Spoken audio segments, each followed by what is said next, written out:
पूजन करून आपण व्यासपीठावर स्थानबद्ध व्हायचंय. किरण येले सर, बेडकेआळ सर आणि आदिती या तिघांनी सावित्रीमाईंच्या प्रतिमेचं पूजन करायचंय आणि व्यासपीठावर स्थानबद्ध व्हायचंय.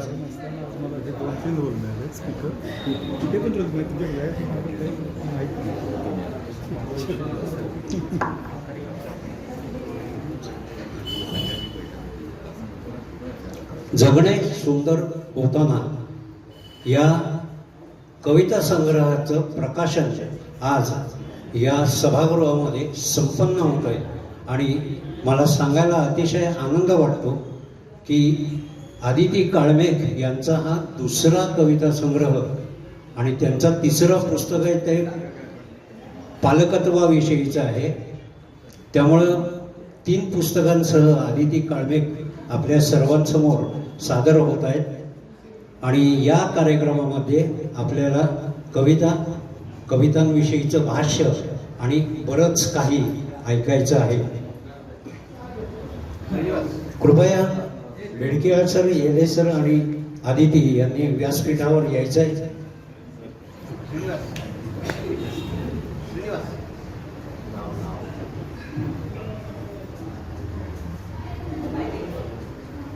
जगणे गोंधून घेताना किरण येले सर, त्याच्यानंतर श्री किशोर बेडकेआळ सर आणि आदिती काळमेघ या तिघांचं व्यासपीठावर टाळ्यांच्या गजरामध्ये आपण स्वागत करूया.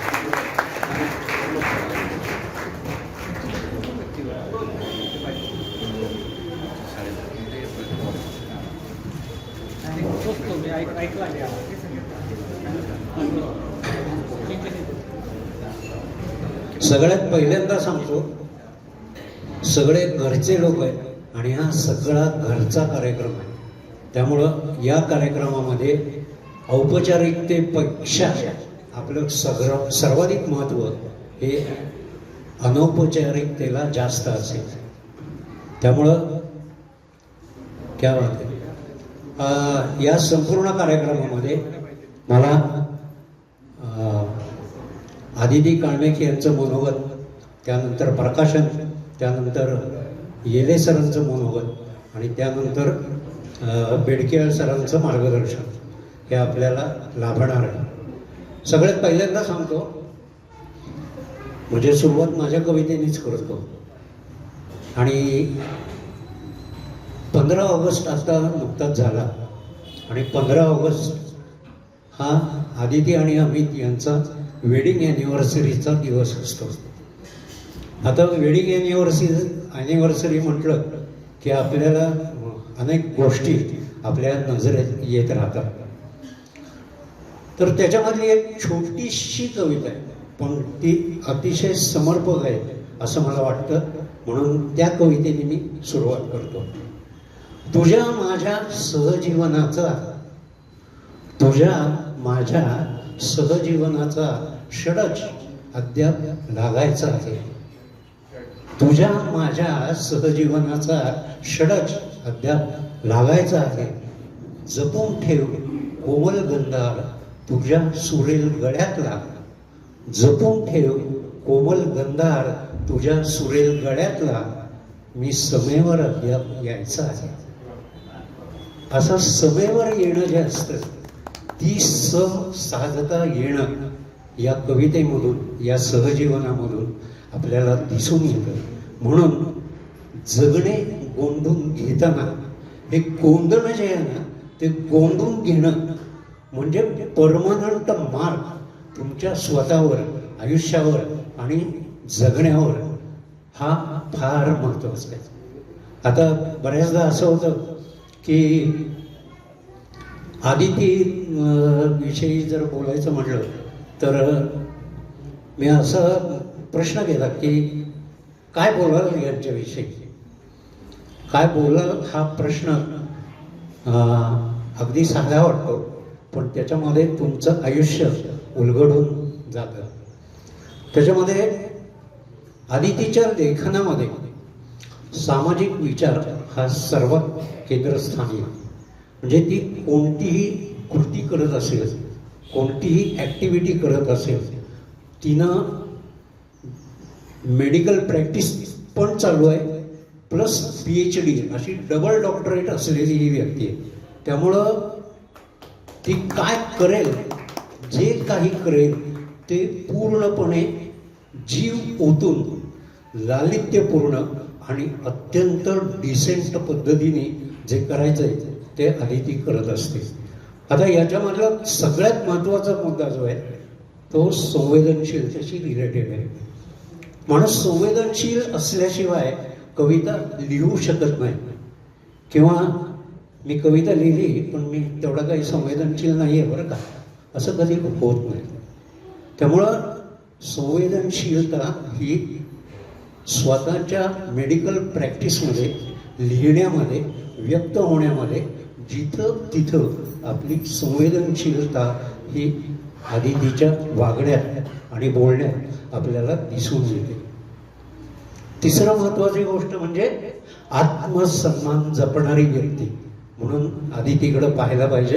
कारण स्वतःचा सन्मान जर राखता येत नसेल, करता येत नसेल तर त्या ठिकाणी ती 1 मिनिट सुद्धा थांबणार नाही. त्यामुळे आत्मसन्मान जपणारी व्यक्ती असं आदितीचं वर्णन मी अवश्य करेन. तिच्या कवितांमध्ये अनेकदा नात्याच्या वेगवेगळ्या पदराचे भान हे येत असतं, आपल्याला जाणवतं सुद्धा ते.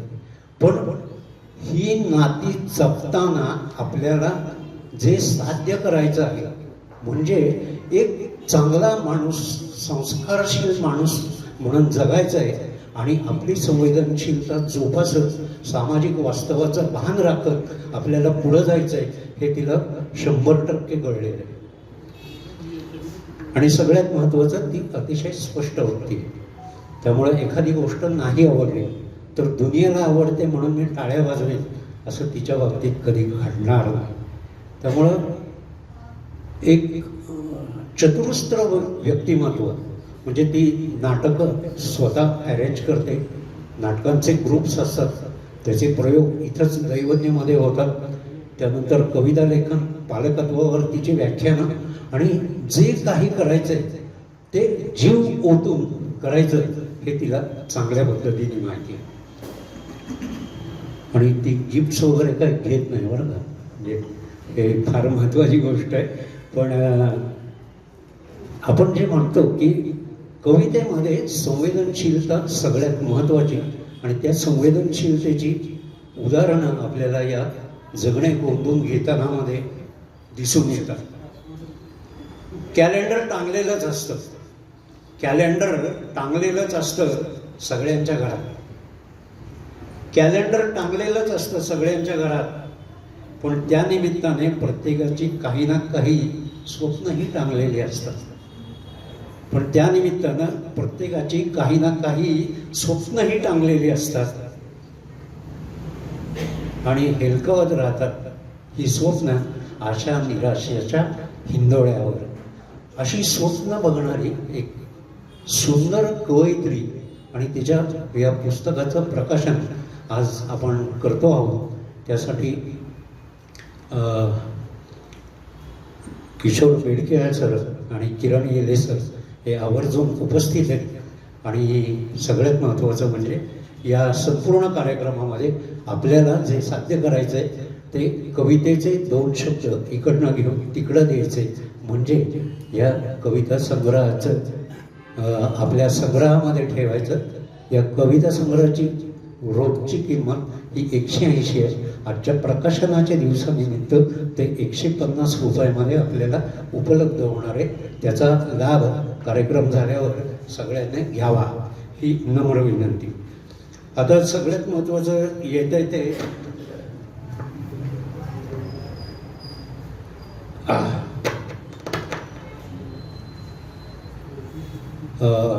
आदिती काय म्हणते या सगळ्या जगणे गोंधून घेताना याबद्दल पहिल्यांदा आदितीकडून ऐकूया आणि मग आपल्याला सगळ्यांचे सत्कार वगैरे करायचे. तर आधी तिला पहिल्यांदा विनंती, तिनं या ठिकाणी बोलावं.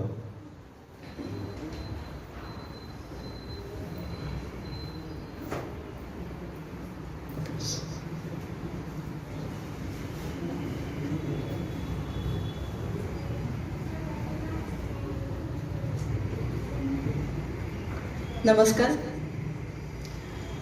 सगळी घरची लोक दिसत आहेत इथं मला, त्यामुळं अनौपचारिक पद्धतीनंच मी फक्त संवाद साधू इच्छिते सगळ्यांशी. पहिला कविता संग्रह आला, त्यालाही सर्वांनी अगदी छान प्रतिसाद दिला. त्यानंतर समृद्ध पालकत्व हे खरं तर माझं स्वप्न, म्हणजे पहिलं पुस्तक ते आणायचं होतं. आदरणीय तात्यांच्या आग्रहामुळं, डॉक्टर आगा साळुंखेंच्या आग्रहामुळं दीडदा पहिल्यांदा आलं. त्यामुळे माझं स्वप्न नुकतंच नोव्हेंबरमध्ये प्रकाशित झालं, समृद्ध पालकत्व. त्यालाही खूप छान प्रतिसाद मिळाला. आणि आता हे दुसरा कविता संग्रह आणि तिसरं अपत्य हे घेऊन तुमच्या समोर उभी आहे मी. ह्या कविता संग्रहाबद्दल बोलताना मला 2003 मध्ये जेव्हा प्रॅक्टिस सुरुवात केली, म्हणजे वैद्यकीय प्रॅक्टिसला सुरुवात केली, तेव्हाचे दिवस आठवतात. म्हणजे खरं तर जेव्हा आपण जगत असतो, आपल्या एका परिघामध्ये असतो, एका सुरक्षित चौकटीमध्ये राहत असतो, वाचन असलं तरी सुद्धा वाचन आणि प्रत्यक्ष जगणं ह्याच्यामध्ये खूप फरक असतो. हे जेव्हा जमिनीवर उतरतो आपण ॲक्च्युअल फील्डवर, त्यावेळेला लक्षात येतं. मला अजूनही तो दिवस आठवतो ज्यावेळेला पहिल्यांदा माझ्या लक्षात आलं होतं की गोठ्यातल्या गुरा एवढी सुद्धा किंमत स्त्रीच्या जगण्याला नाहीये, माझ्याच एका पेशंटच्या बाबतीत. आणि एका लिमिट पलीकडे आपण काहीच करू शकत नाही हे जेव्हा जाणवलं, तेव्हा मी अगदी हतबल होऊन घरी येऊन खूप रडले होते. आणि त्याच्यानंतर आज 23 वर्ष झाली प्रॅक्टिसला. साताऱ्यापासून फक्त जास्तीत जास्त 15 किलोमीटर अंतरावरचा हा भाग. पण आज मागे वळून बघताना असं जाणवतं की आज 23 वर्षामध्ये सुद्धा तिथल्या चित्रामध्ये अगदी म्हणावं तेवढे लक्षणीय बदल मला दिसत नाही. मग ग्रामीण स्त्री असेल किंवा कष्टकरी स्त्री असेल, मला असं जाणवतं की समाज व्यवस्थेने फक्त मूकपणे स्वीकार एवढाच तिच्यावर लादलेला आहे. पण त्याच वेळेला दुसरीकडे जेव्हा एकूण जीवन संघर्षाचा विचार करतो आपण, तेव्हा हे पण जाणवतं की ती कमालीची आत्मविश्वासपूर्ण, ठाम आणि सगळं जरी नकारात्मकता असेल तरी सुद्धा त्याला पचवून हसत मुखाने सगळ्यांना सामावून घेऊन पुढे जात असते. म्हणजे त्या बाबतीत मला तिच्यामध्ये एकूणच कष्टकरी स्त्रीच्या जगण्यामध्ये कमालीची उपजत शहाणीव जाणवते. तेच तुलनेनं जर आपण शहरी भागाकडे वळलो तर असं लक्षात येतं की शिक्षण, व्यवसाय, नोकरी, काही सुविधा याच्या बाबतीत जरूर बदल झालेत, पण ते फार वरवरचे बदल आहेत असं बारकाईनं बघितलं तर लक्षात येतं. म्हणजे अजूनही इतरांच्या नजरेतून स्वतःची किंमत किंवा स्वतःचं अस्तित्व ठरवणं किंवा पारंपरिक ज्या काही संकल्पना आहेत त्याच्यावरती आपल्याला कायम तोलण्याचा प्रयत्न करणं किंवा ज्या वेगळी कल्पना आहेत स्त्री पुरुष समानतेच्या किंवा पुढारलेपणाच्या, ह्या पायावरती पुढे जात राहणं. पण एकूण अस्तित्वाचं भान किंवा आत्मभान हे फार कमी दिसतं शहरी स्त्रीमध्ये. त्यामुळे ह्या दोन गोष्टी कायमच जाणवत राहिल्या आणि दोन्ही गोष्टी कुठंतरी अंतर्मुख करत राहिल्या, हर्ट करत राहिल्या. शिवाय बाकी जे आहे म्हणजे एकंदर जगणं, सध्या राजकारणाचा झालेला प्रवेश आणि ह्या सगळ्यामध्ये सामान्य माणसाचा आवाजच हरवतोय अशी जी परिस्थिती, ह्या सगळ्या गोष्टी कुठंतरी मनाला टोचत राहतात. आणि मग जे काही अनुभव आपल्याला मिळतात त्या अनुभवाचं चिंतन करणं, ते जेव्हा अगदी मनाच्या आतपर्यंत जाऊन पोहोचतात तेव्हा त्याचे जे काही कंगोरे आपल्या लक्षात येतात ते प्रत्येक कंगोरे चाचपत राहणं आणि मग अगदीच राहवत नाही, काहीतरी उसळी मारून वर येतं त्यावेळेला ते व्यक्त करणं, अशा पद्धतीनं माझ्या कवितेचा प्रवास झालेला मला जाणवतो. आणि अंतर्मुख होऊन विचार केला तर असं वाटतं की वास्तववादी आणि जे समोर दिसतं तेच लिहिणं ही माझ्या कवितेची एका बाजूला मर्यादा आणि कदाचित एका बाजूला ताकद पण आहे. पूर्णपणे काल्पनिक असं मी नाही लिहू शकत. ज्या गोष्टी खरंच समोर दिसतात, कुठल्या ना कुठल्या अनुभवाला आलेल्या असतात. फॅमिली डॉक्टर असल्याचा हा एक फायदा असतो की खूप लोकांचं जगणं आपल्यासमोर उलगडलं जातं. अजूनही डॉक्टर पेशंट रिलेशनशिप माझ्या बाजूला मला अनुभवायला मिळते. त्या सगळ्यामध्ये काही ना काहीतरी धागे सापडतात आणि त्यामधून हे आलेलं असतं. आणि मग आता मी जेव्हा PhD करत होते तेव्हा स्त्रीवादी साहित्याचा खूप अभ्यास केला आणि आपल्या मनातल्या कल्पना बदलत गेल्या, त्याच्यामध्ये मलाही काही मिळत गेलं. मिळून साऱ्या जणीवरची माझी PhD आहे, त्यावेळेला विद्याताई बाळ होत्या, त्यांच्याशी खूप वेळा चर्चा झाली आणि मग त्यामध्ये माझ्या विचारात बदल होत गेला. काही संकल्पना क्लिअर झाल्या, काही नव्याने ॲड झाल्या आणि त्याचाही ह्या सगळ्या वाटचालीमध्ये खूप फायदा झालेला आहे मला. आणि एकंदर संपूर्ण जर जगणं बघितलं म्हणजे आजूबाजूच्या समाजाचं, तर मला कायम ग्रामीण स्त्री जास्त जवळची वाटत आली आहे. त्यामुळे माझ्या लिखाणामध्ये सुद्धा जे जाणवतं ते पारदर्शीपणाने लिहिणं हे आहे, पण विद्रोह माझ्या कवितेमध्ये नाही आहे. कारण विद्रोहाने आपण फार बदलू शकतो असं मला वाटत नाही.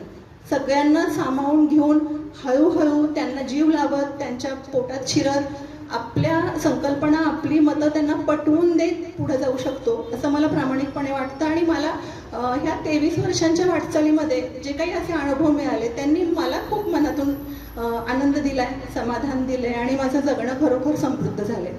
आणि अशा वेळेला जेव्हा खूप आतपर्यंत काहीतरी जाऊन पोहोचतं आणि लिहिण्याशिवाय पर्यायच नाही, अशा वेळेस मी लिहिते. म्हणजे अमित आहे इथं, अमितचं मला कायम असं असतं की अगं खूप दिवस झाले तू लिहिलंच नाही आहेस काही. मी त्याला म्हणते मी ना खूप स्वार्थी आणि खूप आळशी आहे. म्हणजे जेव्हा एखादी गोष्ट लिहिल्याशिवाय मला पर्यायच नाही, आता मी म्हणजे त्याशिवाय मी जगूच शकत नाही अशी अटीतटीची वेळ येते, तेव्हाच माझ्याकडून लिहिलं जातं.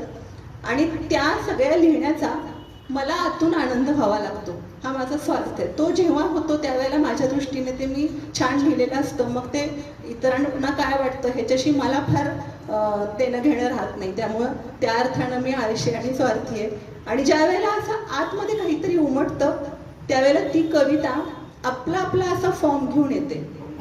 म्हणजे आज पप्पा आहेत माझे इथं, ते मराठीचे प्राध्यापक होते, त्यांच्यामुळं वाचनाचे संस्कार झालेले आहेत. त्यामुळं वृत्तबद्ध कविता, त्याची लय, ह्या सगळ्या गोष्टी मला माहिती आहेत. त्या सगळ्यांचा चांगला अभ्यास आहे, पण मला कुठंतरी ती कारागिरी वाटते. त्यामुळे मी असं ठरवून कुठल्याही प्रकारामध्ये अशी कधी रचना नाही केलेली. आत्ता ह्या संग्रहामध्ये काही मुक्त छंदातल्या रचना आहेत, काही लयबद्ध पण आहेत. परवा सचिन प्रभुणे सरांनी लिहिलं होतं की काही गाताही येतात, तर त्या आपोआप आलेल्या आहेत. म्हणजे माझी रचना जी आहे ती आपला आपला फॉर्म घेऊन अवतरते. माझ्या हातात फक्त ती कागदावर उतरवणं एवढंच असतं. आणि ही जी काही वाटचाल आहे माझी, त्याच्यामध्ये निश्चितच पहिले आभार माझ्या वडिलांचे, त्यांच्यामुळे वाचनाचे संस्कार झाले. त्यानंतर माझं जी काही मी प्रॅक्टिस केली आहे गेली 23 वर्ष, त्या माझ्या जगण्याचा खूप मोठा हात आहे ह्या सगळ्यामध्ये.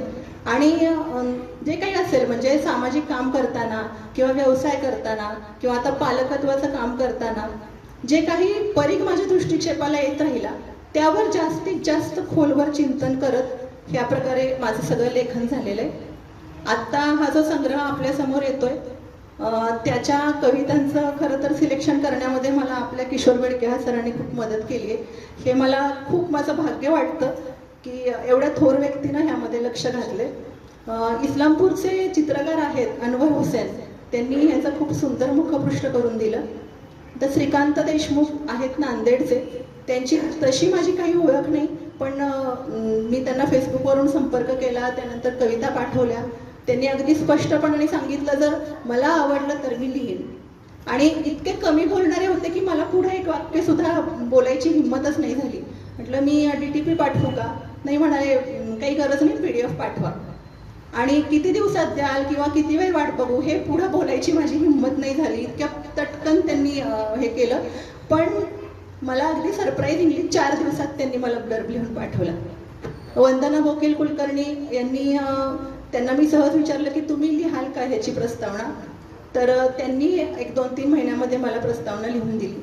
ह्या कवितेतली पुस्तकातली जी रेखाचित्र आहेत ते आपल्या सर्वांचे माहितीचे सागरनाथ गायकवाड यांनी अगदी त्या कवितांना साजेशी अशी रेखाचित्र तयार केलेली आहेत. कवितांचा क्रम ठरवण्याचं सगळ्यात महत्त्वाचं काम होतं, त्याच्यामध्ये आमचे मित्र DS कुलकर्णी यांनी मदत केली आहे. असे सगळ्यांचे ह्याला हात लागलेले आहेत. तुषार भद्रे सर आणि बाबा भोरे, ज्यांना मी आबा आणि बाबा म्हणते, त्यांचे तर कायमच आशीर्वाद असतात, काही चुकलं तर कान पेरणं पण असतं. ह्या सगळ्यांचे आशीर्वाद आणि तुम्हा सर्व रसिकांचं प्रेम ह्यामुळे आता मी हा कविता संग्रह घेऊन तुमच्या समोर उभी आहे. आशा आहे की ह्या पण कविता संग्रहातल्या कवितांचं तुम्ही छान स्वागत करा. धन्यवाद.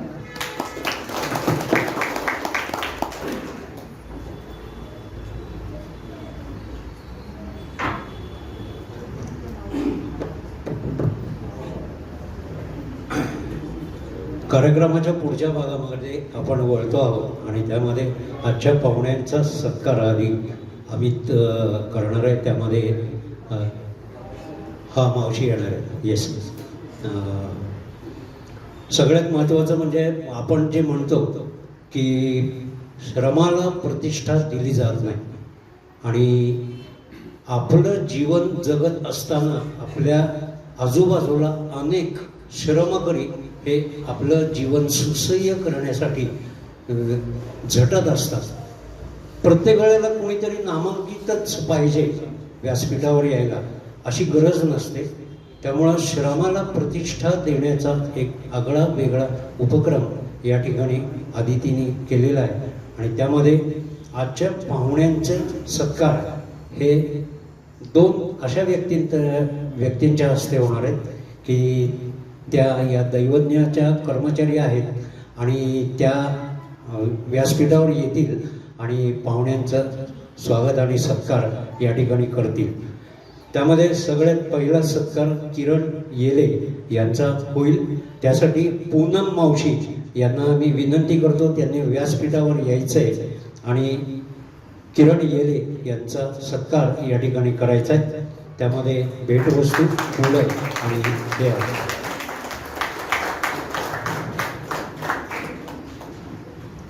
जोरदार टाळ्या झाल्या पाहिजे. किरण येले यांचा सत्कार पूनम मावशींच्या हस्ते या ठिकाणी संपन्न होतोय आणि श्रमाला प्रतिष्ठा देण्याचा एक उपक्रम या निमित्तानं आपल्या समोर येतोय.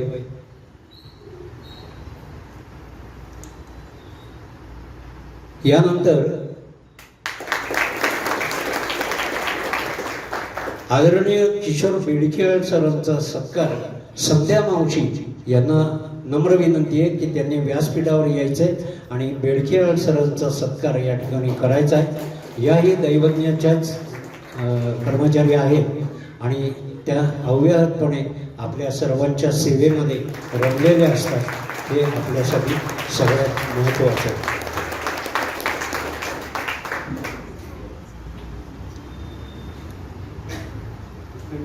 जोरदार टाळ्या झाल्या पाहिजे. धन्यवाद. त्या बात टाळ्या नॉर्मली मी मागत नसतो पण आज हा क्षण असा आहे की या ठिकाणी या टाळ्या त्यांच्या कानात आयुष्यभर गुंजत राहिल्या पाहिजेत यासाठी. आता या कविता संग्रहामध्ये ज्यांनी रेखाचित्र काढलेले आहेत ते आमचे मित्र सागरनाथ गायकवाड यांचा सत्कार या ठिकाणी बेडकेआळ सर करतील अशी मी त्यांना विनंती करतो.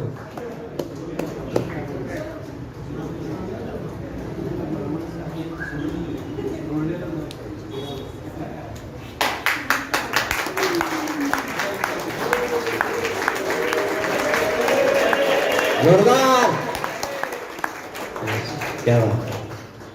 यानंतर हॉल सजावट कॅलिग्राफी प्रसन्न देशमुख यांचा सत्कारही किशोर बेडकेआळ सरांनी करावा अशी त्यांना नम्र विनंती आहे.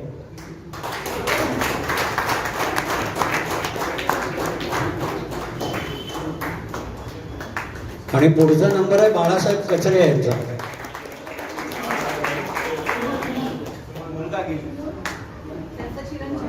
अच्छा अच्छा.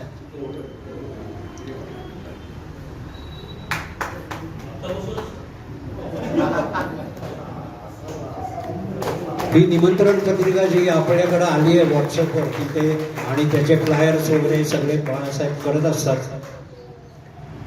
यानंतर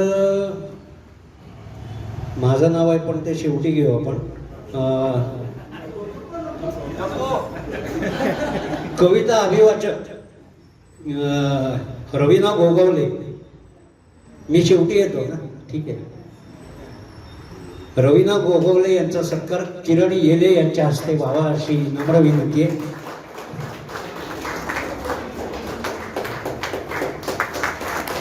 धन्यवाद.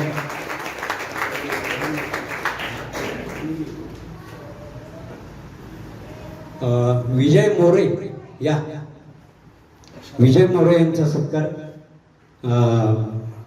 किरण येले यांनीच करावा अशी नम्र विनंती आहे. आणि मग माझं नाव आहे त्यामुळे मी माझं नाव न घेता समोर जातो.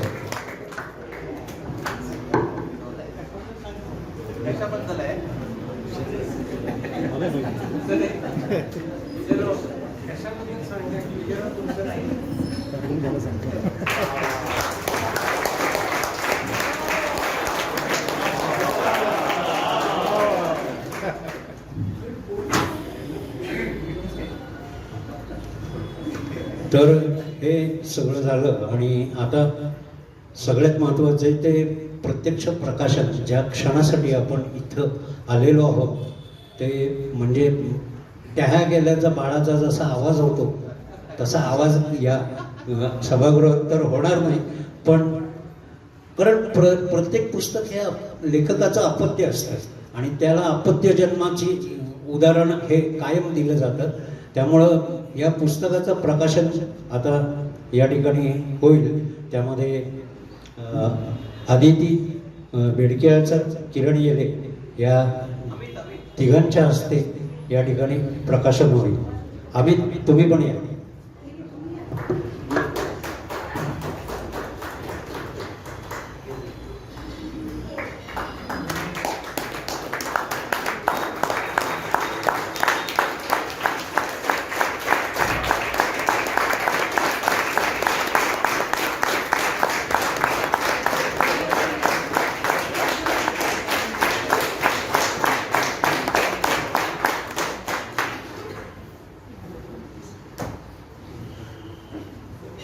तर मला थोडं वर खाली व्हायला लागणार आहे पण त्याला पर्याय नाही आहे.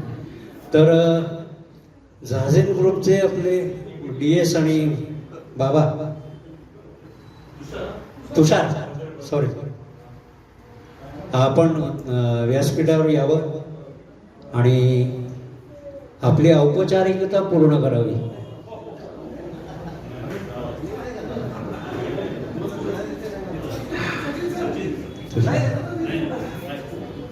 प्रभुडे या. आमचा एक असा एक झाझेन नावाचा एक ग्रुप आहे. 7-8 लोकच त्याच्यामध्ये आहे. त्याच्यामध्ये आम्ही इथं समोर दिसतोय आम्ही जाऊ आहे. चंद्रकांत कांबळे आहेत, लता चव्हाण आहे, कवयित्री आहे, सागर गायकवाड आहे. या सागर या इकडे या इकडे. त्याच्यानंतर बाबा भोरे आहेत. हे जो आपल्याला माहिती आहे की उत्तम चित्रकलेचं त्यांचं समीक्षण आपण ऐकलं असेल काही ग्रुपवरती. उत्तम चित्रकार होते आणि आहेत. त्याच्याबरोबरीनं मराठी भाषेवरती प्रचंड प्रभुत्व आहे त्यांचं. म्हणजे त्यांची इतकी शुद्ध आणि म्हणजे आम्हाला सुद्धा कधी कधी प्रश्न पडतो की आपलं काही चुकतं की काय, त्यांना पाठवूया का नको वगैरे असं तसं. DS कुलकर्णींच्याबद्दल आपल्या सर्वांना माहिती आहे. तर त्याच्यामुळं आणि त्यामुळे सागर तर आहेच. त्यानंतर चंद्रकांत कांबळे उत्तम रंगकर्मी आणि त्याबरोबरीने उत्तम कवी म्हणून त्यांचं संपूर्ण ग्रामीण भागामध्ये सातत्याने कार्यक्रम होत असतात. लता आधीच मी आल्यालाच सांगितलं उत्तम कवयित्री आपल्या सगळ्यांच्या परिचयाची आहे. आणि सचिन प्रभुणे ह्या एकूण आकाशवाणीवरून आपण त्यांना सुद्धा ऐकवत असतो पण तेवढीच त्यांची ओळख नाहीये. तर आम्ही सगळे जे आहोत ना हे वेगवेगळ्या फील्डमध्ये आहोत. आम्ही वेगवेगळ्या फील्डमध्ये आहोत. म्हणजे समजा थिएटर आणि बाकी सगळ्या गोष्टीमध्ये मी इतकी वर्ष काम करतोय किंवा ह्याच्यामध्ये काही मोटिवेशन स्पीकर म्हणून किंवा ह्याच्यामध्ये काम करताय. DS कुलकर्णी काम करतायत. सचिन आज त्यांचं तुम्ही त्याच्याविषयी लिहिल्यानंतर त्यांनी काय समीक्षा केली हे किंवा त्यांना जे काही वाटलं ते समीक्षा आपण म्हणतात नाही तर ते काय लिहिलेलं हे आपल्याला सर्वांना माहिती आहे. आणि सातत्यानं ते सगळे आम्हाला काहीतरी असं मोटिवेट करत असतात. म्हणजे आता मी इथं तुम्हाला सांगतो की आता हा कार्यक्रम झाल्यानंतर येत्या 6 ते 8 महिन्यामध्ये अजून 5 पुस्तके ह्या ग्रुपमध्ये येणार आहेत. त्याच्यामध्ये चंद्रकांत कांबळेंचा एक कविता संग्रह आहे. त्यानंतर सागरनाथ गायकवाड यांनी चित्राची निर्मिती चित्रनिर्मितीची गोष्ट म्हणून एक पुस्तक येणार आहे. आणि बाळासाहेब गजरे आपले कला शिक्षक आहेत त्यांचा मुलगा आधी हजर आहे. तर असा हे ग्रुप आहे. हे एकमेकांना तुषारचं स्वतःचं आत्मचरित्र त्यांनी लिहायला ते सगळ्यात महत्वाची बातमी आहे. आमचं राव कमिटमेंट झाली. तुला सांगतो बरं असं त्या नाही, आणि अनुष्ठान आत्मचरित्र नाही, एकूण 4 पुस्तकं आहेत. म्हणजे ती आपण घेतो, कारण एकूणच अनेक जे झालेलं आहे त्याच्यामध्ये voice culture, mind culture, body culture आणि ब्रेन कल्चर अशी 4 की जी केवळ रंगकर्मींना, नाटकवाला नाही तर सगळ्यांना उपयोगी पडते अशी. आणि सकाळी कालच आमचं बोलणं झालं, सचिन प्रभूणेंनी मला एक नवीन सुचवलेलं आहे की 200 पानाचं पुस्तक होईल, तुम्ही जे बोलता ते लिहिलं, हे जर झालं तर 5 वाजता. तर त्याच्यामुळे हे एकमेकांना आम्ही म्हणजे, आणि त्याच्यामध्येच ही आदिती आहे. आणि मग एकमेकांना आम्हाला रंगाचं भान देतो सागर, शब्दांचं आणि याचं भान देतो आम्हाला, बाबा आम्हाला देतात. म्हणजे असं एकमेकांना, तर अशा पद्धतीचा हा फॅमिली ग्रुप आहे. आणि त्याच्यामधनं ह्या सगळ्या गोष्टी होत आहेत. तर आमच्या फॅमिलीतर्फे आम्ही ह्या दोघांचा सन्मान करणार आहोत, म्हणजे अमितचा आणि आदितीचा. आणि थोडीशी त्याची एक ओळख म्हणून मी मध्ये घुसलोय, त्याबद्दल क्षमस्व.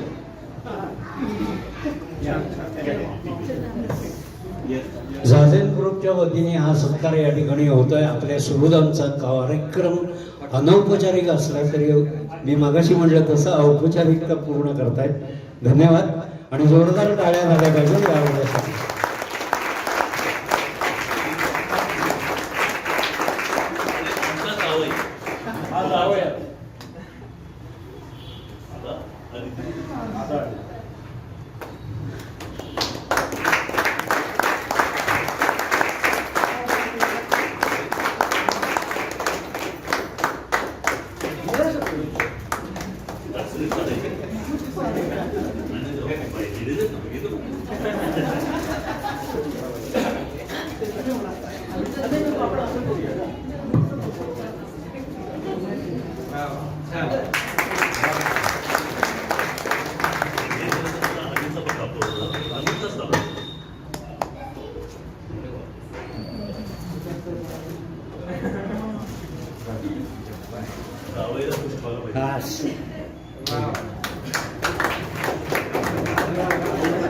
अरे जोरदार प्रेम आहे आणि त्या अशा पद्धतीने व्यक्त होणं ही पण एक फार चांगली गोष्ट आहे.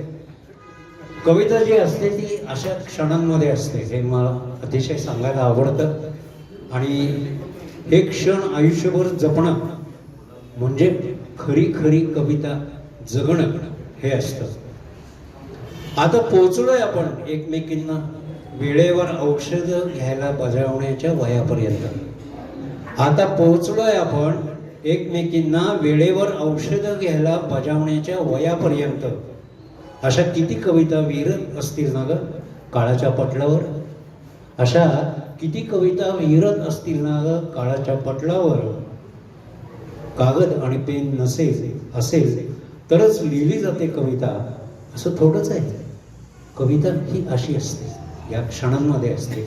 आणि हे आदितीच्या कविता आहे आणि हे आपल्याला जगणे गोंधून घेतानामध्ये वाचायला मिळेल.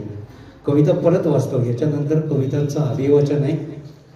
आता पोहोचलोय आपण एकमेकींना वेळेवर औषध घ्यायला बजावण्याच्या वयापर्यंत. अशा किती कविता विरत असतील ना ग काळाच्या पटलावर. कागद आणि पेन असेल तरच लिहिली जाते कविता, असं थोडंच आहे. कविता अशीही लिहिली जाते. आता आपल्याकडं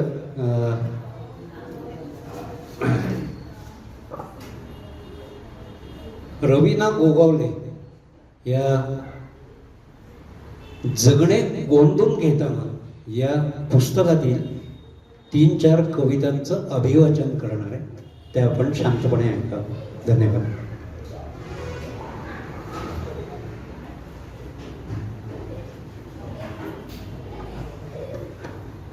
सर्वप्रथम मान्यवरांना नमस्कार. आणि आदितीताईने मला अभिवाचन करण्यासाठी संधी दिली त्याबद्दल तिचे आभार. आपण ह्यातल्या काही निवडक कविता आहेत, त्याचं मी अभिवाचन करणार आहे. काही चुकलं तर माफी असावी. पहिल्या कवितेचं शीर्षक आहे हे बुद्धा. बुद्धा अजून ऐकू. पहिल्या कवितेचं शीर्षक आहे हे बुद्धा. बुद्धा, तू दिलीस जाणीव करून एकटेपणा नसतो नेहमीच अभिशाप याची. तू जागवलीस लालसा प्रत्येकातून स्वप्रश्नांची उत्तरे स्वतःच मिळू याची. तू देत राहतोस धडे अथकपणे, दुःखाचे कारण कसे जाणावे, त्याला मुळापासून कसे उखडावे याचे. तू दिलेस घालून उदाहरण, तू दिलेस घालून लखलखते उदाहरण, बुद्धत्वापर्यंत पोचू शकतो कुणीही याचे. तू ठाम उभा शतकानुशतके, तू ठाम उभा शतकानुशतके, कित्येक स्थित्यांतरे झाली तरी अमर प्रतीक बनून प्रेम, करुणा, ममता याचे. तू निर्माण करतो शक्यता, तू निर्माण करतो शक्यता, मानवतेला खऱ्या मानव धर्मापर्यंत पोचता येईल का कधीतरी, तुझ्या विचारांची कास धरून याची. म्हणूनच बुद्धं शरणं गच्छामि, म्हणूनच बुद्धं शरणं गच्छामि म्हणत आस राहते सतत मनात, आपण ही बुद्ध होण्याची, आपण ही बुद्ध होण्याची. पुढील कवितेचं शीर्षक आहे चिमणी. पाहता पाहता विरळ होत जावे एखादे जंगल, तसं डोळ्यात देखत मोकळं मोकळं होत जातं तिचं घर. वैराण होत जाणारी आयुष्यातली हिरवाई, भकास नजरेने पाहणारी चिमणी बिचारी चित्तागती. कुणाला सांगाव्या भरल्या घराच्या कथा, किती आळवाव्या सरल्या वैभवाच्या काळीच पोखरणाऱ्या व्यथा. रिकामपण कसं भरेल, किती शिनवावा माता. थांब माझ्या बाळाला, थांब माझ्या पिल्लूला, याशिवाय पण काही असतं बोलण्याजोगं आणि करण्याजोगं. ती तर केव्हाचीच विसरून गेली, ती तर केव्हाचीच विसरून गेली.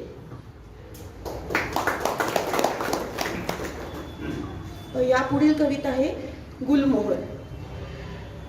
रस्त्याने एक गुलमोहर दिसला, काहीसा एकटा चिंतित वाटला. उदासाची लहर तिच्या शरीरभर, एक फूल नव्हतं त्याच्या अंगावर. त्याचाच विचार माझ्या मनात प्रवासभर. मळबलेला का वाटतो त्याचा अवघा पर्णभर. विश्वच अवघे त्रासलेले, सारे स्तब्ध जडावलेले. वाऱ्याचे पाऊलही रेंगाळलेले, पक्षी मुकाट घरट्यात लपलेले. पाहून हे वैराण चित्र का तुझे तरुमन दुखावलेले. भवितव्याच्या विविध शंकांनी का तुझ्या चित्तास ग्रासलेले. काय तुझी लढाऊ वृत्ती संपली म्हणून पुष्प हत्यारे अशी खाली टाकली. काय रे, तुमच्या फुलवंती ग्रुपमध्ये असतात का धावण्याच्या शर्यती. सर्वात आधी आपणच फुलावे म्हणून चालतात का रे करामती. कधी नव्हे ते पडलायस का यात मागे. सारे संपले अशा विचार येतात का रे तुझ्या मनात. संकटांशी दोन हात कर, अरे संकटांशी दोन हात करत आयुष्य घालवलंस. यावर्षी का बरं सारा अवसानच गमवलंस. थकून गेलायस का वयाबरोबर अनुभव गोळा करताना. अनुज मात्र मानत नाही आपले सल्ले हे सत्य पचवताना. कुणी एकटं पडलंय का तुला कंपुशाही करून, का नंतर बाजूला टाकलंय झाल्यावर वापर करून. अरे या रणरणत्या उन्हात तूच तर असतोस अनेकांचा आदर्श. दाखवतोस कसे हसत लिलया झेलावे जगण्याचे संघर्ष. शरीर आणि मनाचं वय वेगवेगळं असतं असं तूच सांगतोस ना. म्हणून तर वर्षानुवर्ष त्याच उमेदीने फुलत राहतोस ना. आताही तेच कर, नसा नसा जोम भर. उदासींचे आवरण फेकून दे, लावा पचवून शांत ढेकर दे. बेमुरवत नजर रोग तुझ्या विरुद्धच्या कांगाळ्यांवर, पाय रोवून उभा ठाक काळ्यावरच्या छाताळावर, सारे बळ एकवट आणि परतव अस्तित्वावरचे वार, जाऊ दे तुझी गगनभेदी कामगिरी दिक्कालाच्या पार. वृक्षराज अजून हरला नाही, वृक्षराज अजून हरला नाही, विजिगिषा अजून संपली नाही. हिरवे रक्त उसळू दे पाना पानातून, ठणकावून सांग चराचरांना, होऊ देत विलंब कितीही, पण तू नकोस विसरू बगमुळी भरायला. तुझा हा अनोखा संघर्ष आम्ही स्मित होऊन पाहत राहू. पाहता शिकता आम्ही जगण्याशी गुलमोहरी हात करत राहू, जगण्याशी गुलमोहरी हात करत राहू. त्या पुढच्या कवितेचं शीर्षक आहे, खरं तर आता आपण खूपच विसरलोय ते म्हणजे संवाद. घरात पण आपल्या होतच नाही. आपण अगदीच आत्ता जरी आपण बाजूबाजूला बसलो असेल तर माहित नाही आतापर्यंत किती फोनमध्ये होतो, किती एकमेकांशी बोललो.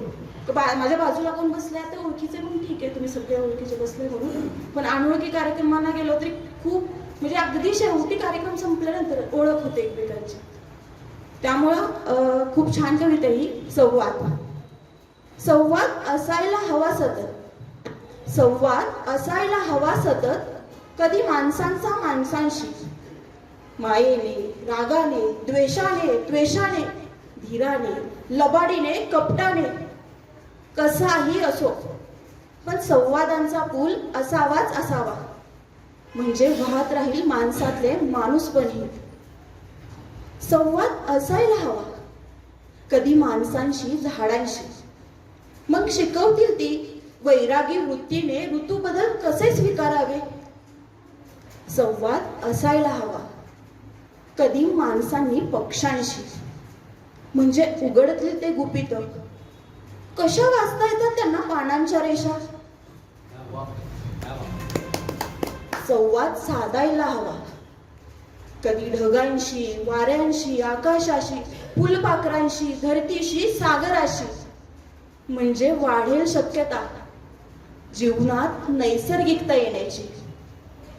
संवाद साधायलाच हवा, संवाद साधायलाच हवा आवर्जून स्वतःशी, सुप्तांचा दृश्य मनाशी, जाणीवेचा नेणेवेशी, विरूपतेचा सौंदर्याशी, सफलतेचा विपुलतेशी, पूर्णत्वाचा शून्याशी. कोणास ठाऊक यातूनच भरल्या जातील कित्येक दुर्लक्षित फटी, सापडेल नव्याने काही जगण्याचे संदर्भ बदलणारे, जीवनाला नवीन आयाम देणारे. त्यासाठीच घ्यायला हवी काळजी अगदी जीव तोडून. संवाद कधीच थांबू नये म्हणून, संवाद कधीच थांबू नये म्हणून. आदिताईचे खूप खूप आभार. तिने एवढ्या छान कवितांचं सादरीकरण मला करायला लावलं. आणि मुळात मी एक कलाकार असल्यामुळे ना खूप दिवसांपर्यंत असं वाटायचं की आपला तसा कवितेशी काही संबंध नाही, पण कवितेची आवड आता खरं तर मी एक पात्री पण कवितेतूनच करायला लागले, किंवा मी ऑडिशनलाही कविता करते त्यावेळेस विचारतात की हा संवाद कुठला आहे, तर मी त्यांना सांगते नाही कविता आहे. तर त्या सगळ्याचं श्रेय मी देते तुषार सरांना, की त्यांनीच कवितेची आवड निर्माण करून दिली. आणि असं जाणवलं की आता डायलॉग्स असतील ना ते खूप कमी वेळात माझे पाठ होतात, त्या कवितांमुळे कवितांची मैत्री केली त्यामुळे ते झालं. त्याबद्दल तुषार सरांचे पण आभार आणि आदित्याचे पण आभार.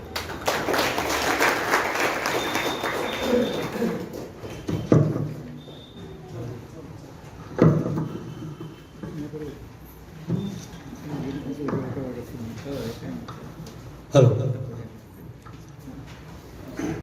आम्ही असू लाडके देवाचे दिलेले जगते आम्हास खेळावया, असं म्हणणाऱ्या केशवसुतांपासून मराठी कवितेची मोठी परंपरा ही आपल्यामध्ये जपलेली आहे. प्रत्येकाने कविता लिहून ती कविता एकमेकांपर्यंत पोहोचवली आहे. म्हणजे केशवसुतांनी असं म्हणलेलं होतं की कविता ही आकाशामधली वीज आहे, ती हातात पेलू पाहणारे 100 99 लोक जळून खाक होतात. 100तले 99 आणि जो एक उरतो तो ज्ञानेश्वरांसारखा काळावरती आपली कविता ही घडवत असते, पसायदानासारखी. अशी म्हणजे केशवसुतांनी त्या 99 मध्ये स्वतःलाही धरलेलं आहे. म्हणजे गालिब जसं म्हणतो ना, सीता इश्क की तमन्ना न सीले की परवा घर मेरे आशार में मानी न सही. म्हणजे माझ्या कवितेत तुम्हाला अर्थ नाही आढळला तरी चालेल, पण मला जे म्हणायचंय ते मी इथं मांडलेलं आहे. न सीता इश्क की तमन्ना न सीले की परवा घर मेरे आशार में मानी न सही. पण माझी कविता ही रसिकांपर्यंत पोहोचेल आणि ती पोहोचताना ती सर्व त्याचे कवितेचे रंग, गंध आणि आपले शाब्दिक अर्थ हे घेऊन जाईल. म्हणजे ग्रेसने म्हटलंय कविता म्हणजे इंचा इंचाने मरणे. आणि मराठी कवितेमध्ये फार अगदी केशवसूत, मर्ढेकर, शांता शेळके, ग्रेस, किती नावं सांगावीत, एवढी मोठी परंपरा आहे. आणि त्या सगळ्या परंपरेमध्ये आपण ज्या पद्धतीने जी कविता आपल्यासमोर लिहितो, वाचतो आणि एकमेकांकडे सादर करतो, त्यामध्ये आदितीच्या या जगणे गोंधून घोषताना या कवितांचा समावेश होतो, हे मला आवर्जून सांगावं असं वाटतं. आता यानंतर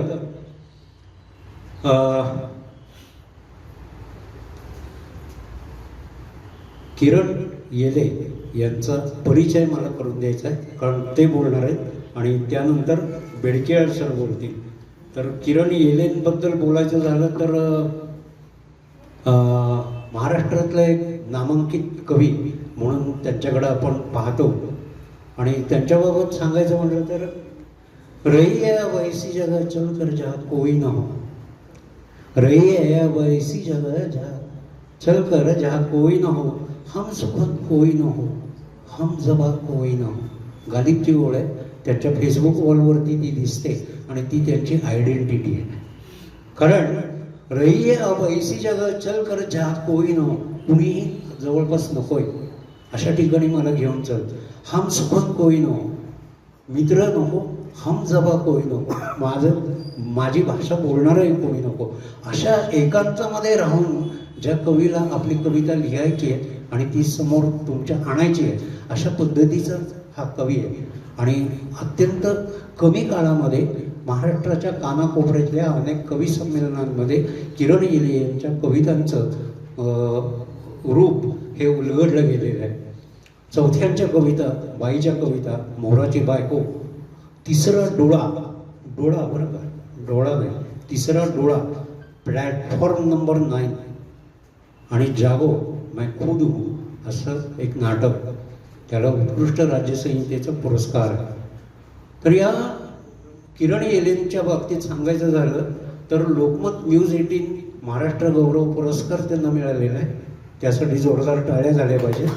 श्रीना पेंडसे राज्य पुरस्कार त्यांना मिळालेला आहे, लक्ष्मीनारायण बोल्ली पुरस्कार त्यांना मिळाला आहे. आणि मराठी समकालीन कविता 2017 ग्रंथालयाच्या आवृत्तीमध्ये त्यांच्या अनेक कवितांचा समावेश आहे. मोराची बायको हे त्यांचं गाजलेलं पुस्तक आणि त्याला कथाकार शांताराम पुरस्कार, डॉक्टर दादा भोसले पुरस्कार, पुना पंडित पुरस्कार आणि डॉक्टर अनंत लाभसेटवर फाउंडेशनचा पुरस्कार मिळालेला आहे. याचबरोबर तिसरा डोळा या पुस्तकाला महाराष्ट्र फाउंडेशनचा ललित ग्रंथाचा पुरस्कार, कथाकार बी रघुनाथ हा पुरस्कार आणि कथाकार बाबूराव बागुल हा पुरस्कार मिळालेला आहे. म्हणजे एक नामांकित व्यक्ती आज आदितीच्या या कार्यक्रमाला आपल्या सर्वांना शुभेच्छा देण्यासाठी या ठिकाणी आलेले आहे. आणि मी किरण येलेंना विनंती करतो त्यांनी आपलं मनोगत व्यक्त करावं.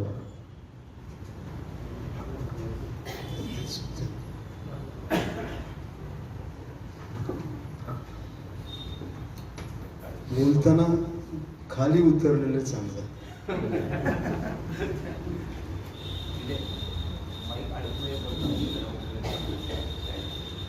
काय सर?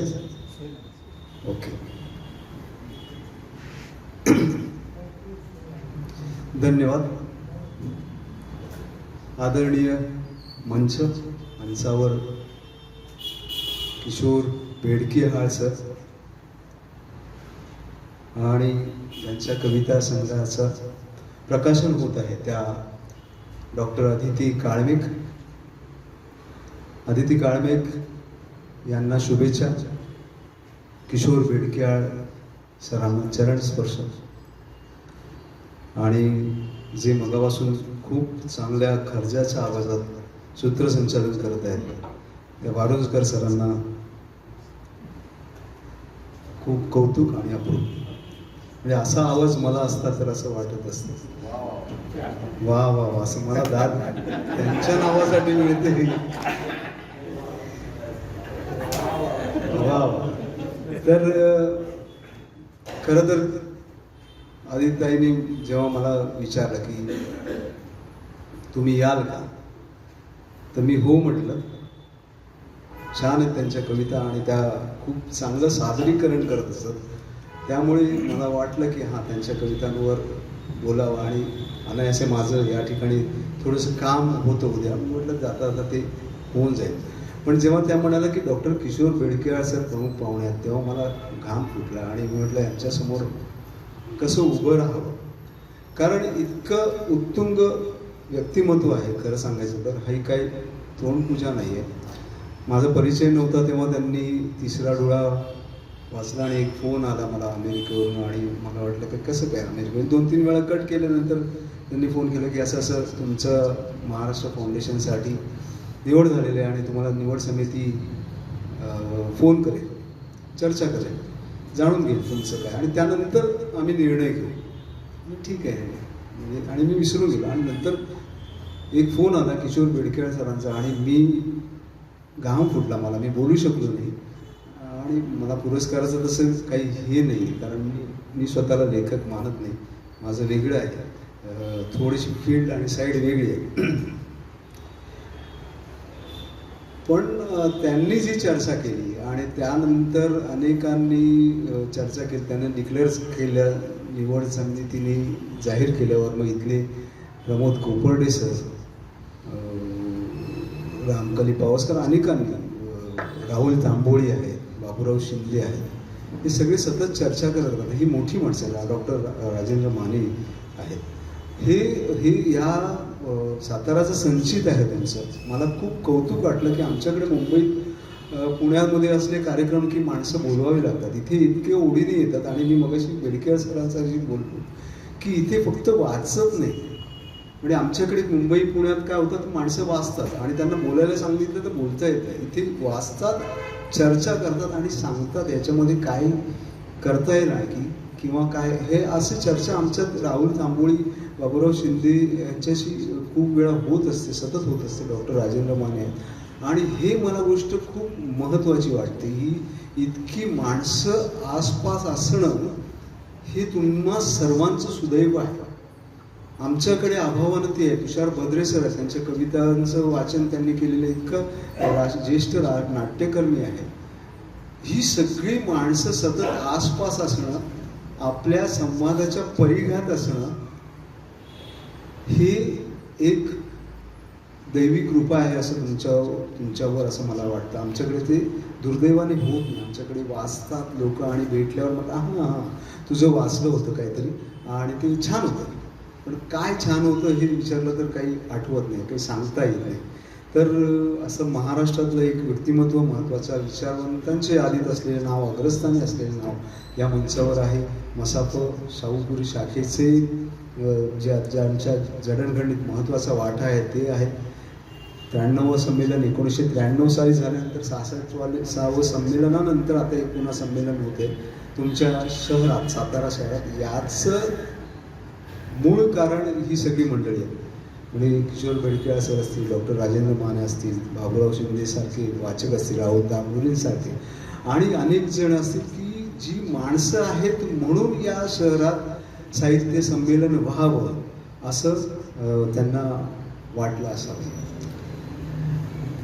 एक मार्क ट्वेनचा किस्सा मला आठवतो. मार्क ट्वेन इंग्लंडमधला एक महत्त्वाचा लेखक, विनोदी लेखक. आणि तो जाताना दुसऱ्या परदेशात काही कार्यक्रमासाठी आणि काही कामानिमित्त जाताना पासपोर्ट विसरला आणि एअरपोर्टवर त्याला विचारण्यात आलं की वेर इज युअर पासपोर्ट. तर तो म्हणाला की माय नेम इज मार्क ट्वेन माय नेम इज मार्क ट्वेन and my name is my passport. मला असं वाटतं की ही सगळी तुमच्या शहरातली माणसं आहेत. बिडकेळ सर, माली सर आणि ही सगळी तुषार बद्री, ही सगळी ही नावं हे त्यांचं पासपोर्ट आहे. ही तुमच्या शहराचं गोल आहे. तुमच्या शहराचं नाव मोठं करणारी माणसं आहेत. त्यांना सगळ्यांना सलाम. यासोबतच महत्त्वाच्या आठवणी, महत्त्वाची माणसं आणखी 2 नावं आहेत की आहा साळुंखे, तात्या सर, तात्या आहेत. विश्वास दांडेकर ही माणसं आहेत. येताना आम्ही त्यांचं पायाला हात लावून आलो. विनोद कुलकर्णी आहेत. डॉक्टर गीतांजली पोळ आहेत. आकाशवाणी अधिकारी सचिन प्रभुणे सर आहेत. आणि मी म्हटलं तसं मगाशी गद्रे सर आहेत. या सगळ्यांना पुन्हा एकदा प्रणाम. आणि मगाशी यांनी ओळख करून दिली, ती ओळख करून दिली. पण आपल्याकडे काय असतं की एक संपूर्ण आपल्या संस्कार असे झालेले आहेत की चमत्कार दाखवा आणि तरच मग प्रचिती. नाही तर काय होतं की कोण हा किरण येले, काय बोलल, त्याचं योगदान काय, साहजिक हसण्यात काही नाही. मला पण असं वाटतं की काय आहे. तर आधी थोडंसं मी म्हणून माझ्या कविता सादर करतो आणि मग माझ्या बोलण्याला एक अधिष्ठान आहे की हां बाबा हा अधिकाराने बोलू शकतो या कवितांवर आजच्या कार्यक्रमाच्या. नाहीतर मग येले आले आणि बोलून गेले, पण त्याला काय अधिष्ठानच नाही, असं होतं. तर म्हणून ही कविता एक छोट्या छोट्या 2 कविता असं आहे की ही कविता जी आहे की 22 भाषांमध्ये राष्ट्रीय कवी संमेलन जे आकाशवाणीवर होतं त्यामध्ये 22 भाषांमध्ये अनुवादित झाली. त्या कवितेचं नाव आहे आम्ही चिल्लर सुटे पैसे.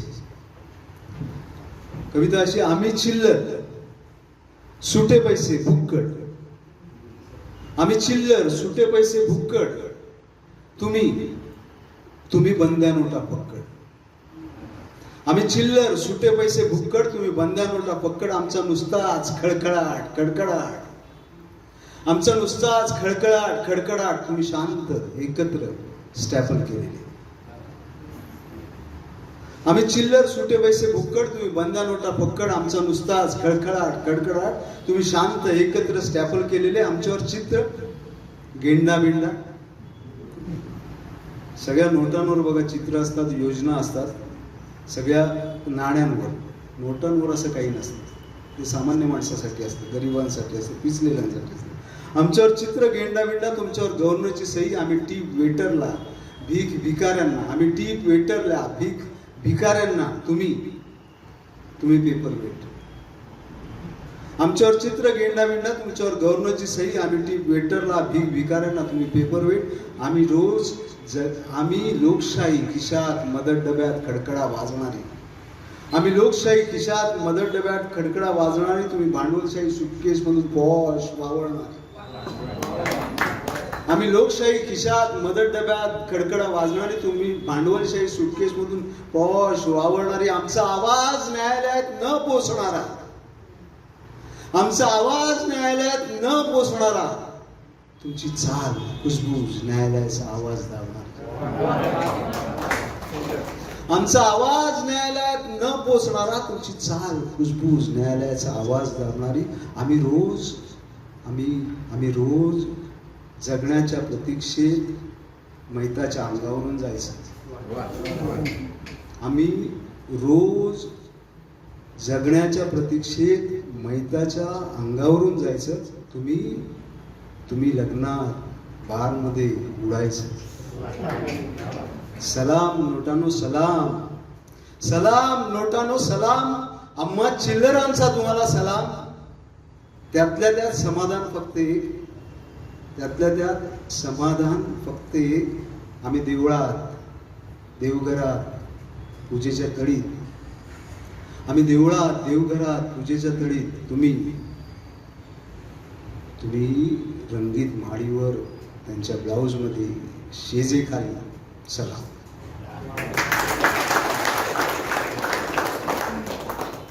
आणि बाईच्या कवितांमधली एक कविता, जी कविता आदितीताईंनी सादर केली, ती कविता छोटीशी.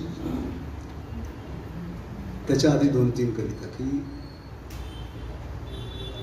बाई दिवे लागणीला दिवा उजळते, बाई दिवे लागलेला देवापुढे दिवा उजळते, हात जोडते. बाई दिवे लागलेला देवापुढे दिवा उजळते, हात जोडते आणि पुटपुटत पोटातला अंधार पोटात घेते. दुसरी छोटी कविता की प्रत्येक बाई वेगळी, छातीत आणि पाठीत ब्लाऊज शिवताना आई म्हणायची. प्रत्येक बाई वेगळी, छातीत आणि पाठीत ब्लाऊज शिवताना आई म्हणायची. सगळ्या बाया नाही शिवता येत एकाच मापात. प्रत्येक बाई वेगळी, छातीत आणि पाठीत ब्लाऊज शिवताना आई म्हणायची. सगळ्या बाया नाही शिवता येत एकाच मापात. त्यात शिवण जरा उसली तरी शील उसण्याचे भय. नवऱ्याकडून वा बघणाऱ्याकडून. आणि शेवटची कविता. तुम्हाला सुरमई माहित आहे का? माहित आहे ना, म्हणजे कविताच माहित आहे. तर तुम्हाला सुरमई माहित आहे का? बरोबर. चवदार रसरशी सुरमई कुणाला माहित नसणार. पण तुम्ही आणखी काही सांगू शकाल सुरमईविषयी? अरे तुम्हाला तर सगळंच माहित आहे की. म्हणजे तिची चमचमती त्वचा, तिचं फार काटेरी नसणं, तिचं ताजेपण ओळखण्याची कला, तिची महागलेली किंमत, तिचं मांसलपण, सगळंच. आता आणखी विचारलं तर तुम्ही सांगालही तिला काय केलं म्हणजे ती जास्त चवदार होते. आता आणखी विचारलं तर तुम्ही सांगालही तिला काय केलं म्हणजे ती जास्त चवदार होते. ते एखाद्या पार्टीत सर्व करताना तिला कसं सजवावं ते, किंवा खाण्यापूर्वी तिला कसं मुरवट ठेवावं ते. पण म्हणून तुम्हाला सुरमईविषयी सगळंच माहीत आहे असं वाटत असेल तर ते साफ चूक आहे. तुम्हाला सुरमईचं समुद्रातलं सळसळणं माहीत नाही. तुम्हाला सुरमईला काय आवडतं ते माहीत नाही. तुम्हाला सुरमईचं समुद्रातलं सळसळणं माहीत नाही. तुम्हाला सुरमईला काय आवडतं ते माहीत नाही. तुम्हाला सुरमई आतल्या आत काय विचार करत असते ते माहीत नाही. आणि जाळ्यात सापडल्यावर सुरमईची होणारी उलगडल तर तुम्हाला नक्कीच माहीत नाही. एक सांगतो रागवू नका. तुम्हाला खरं तर सुरमईची फक्त चव माहीत आहे, सुरमई नाही. एक सांगतो रागवू नका. तुम्हाला खरं तर सुरमईची फक्त चव माहीत आहे, सुरमई नाही. आणि जे सुरमईच्या बाबतीत तेच, अगदी तेच बाईच्याही बाबतीत तुम्हाला बाईची फक्त चव माहीत आहे, बाई नाही.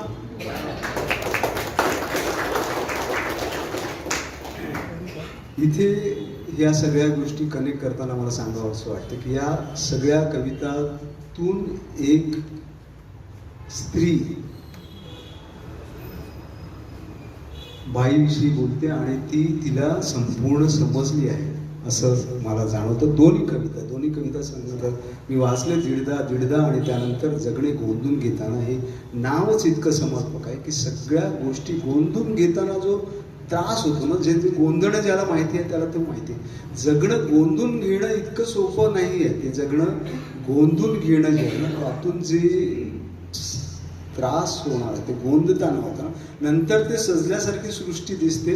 या कविता तशा आहेत. या कविता आहेत चांगल्या, पण तो सगळ्या मगाशी आदित्यताईंनी सांगितलं की पेशंट येतात आणि त्या सगळ्या ऐकताना त्या रडतात वगैरे. ते तो सगळ्या संवेदनशीलतेचा परिसर आहे. संवेदनशीलतेतून आलेल्या या कविता आहेत सगळ्या.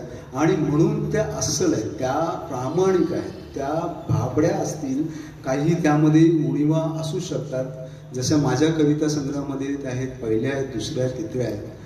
पण हा कविता संग्रह, हे दोन्ही कविता संग्रह मला वाटतं महत्त्वाचे यासाठी आहेत की दीडदा या कविता संग्रहावर मी थोडंसं 5 मिनिटं बोलेन आणि नंतर मी दुसऱ्या संग्रहावर बोलेन. मराठीमध्ये आणि हिंदीमध्ये प्रेम कविता हा थोडासा दुय्यम प्रकार मानला जातो. ज्याचं कारण असं आहे की प्रेम कविता खूपच लिहितात आणि सगळेच जण लिहितात, पण त्या प्रेम कविता असतातच का हा एक प्रश्न येतो. कारण खुसरोची फार चांगली व्याख्या आहे. तो म्हणतो की खुसरो नदी प्रेम की उल्टी वाकी धार, अरे खुसरो नदी प्रेम की उल्टी वाकी धार, अरे जो निकला सो डूब गया और जो डूबा सो हुआ पार. तर हे डुबणं जे आहे ना, हे बुडणं आहे प्रेमातलं. ते ज्याला कळलं तो प्रेम कविता लिहू शकतो. आणि ती निर्भीडता त्या प्रेमामध्ये दिसली पाहिजे. त्यामध्ये काहीच भाव नाही, एकत्र जुळणं, द्वैतातून अद्वैताकडे जाण्याचा जो प्रवास आहे तो या दीडदा कविता संग्रहातून मिळतो. आणि तो निर्भीडपणे आहे. म्हणजे अनेक वेळा आपल्याकडे विचारला जातो प्रश्न की लेखक, कवी, नाटककार यामध्ये पुरुषांची संख्या अधिक का आहे. याचं उत्तर असं आहे की नेणीवे स्त्रियांच्या मनात, लेखिका कवयित्रींच्या मनामध्ये खूप वेळा दडपणं असतात की आपल्या परिवारातले लोक हे वाचलं तर काय म्हणतील, आपल्या समाजातील लोक काय म्हणतील, नात्यातले लोक काय म्हणतील. आणि या दडपणाखाली अनेक कवयित्री यांचं लेखन जे आहे ते एक सीमित होऊन जातं. मग ते घर असो आणि समाज असो, मग ते असतं मुलगा असो, मग ते असो, मग ते प्रेम दाखवायचं असेल तर मग ते कृष्णाचा आधार घेतात. सगळ्या कवितेचे बघा कृष्ण असतोच असतो.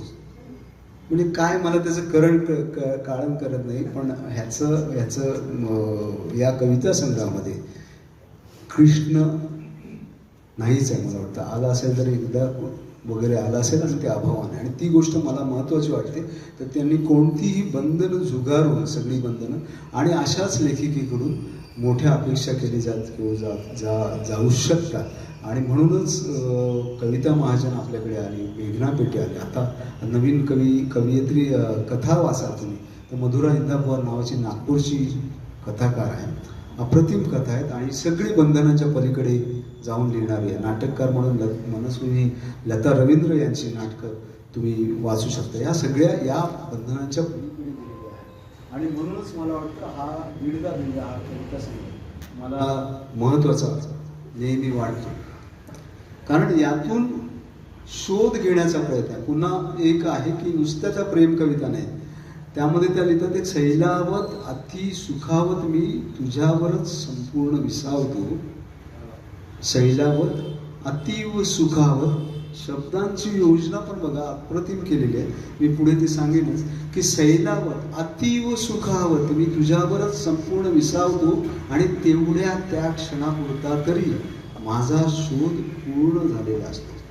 प्रेम कविता अनेक वेळा फक्त प्रेम सांगत असतात, पण या सगळ्या दीडदा या कविता संग्रहातून प्रेमाचा शोध आहे.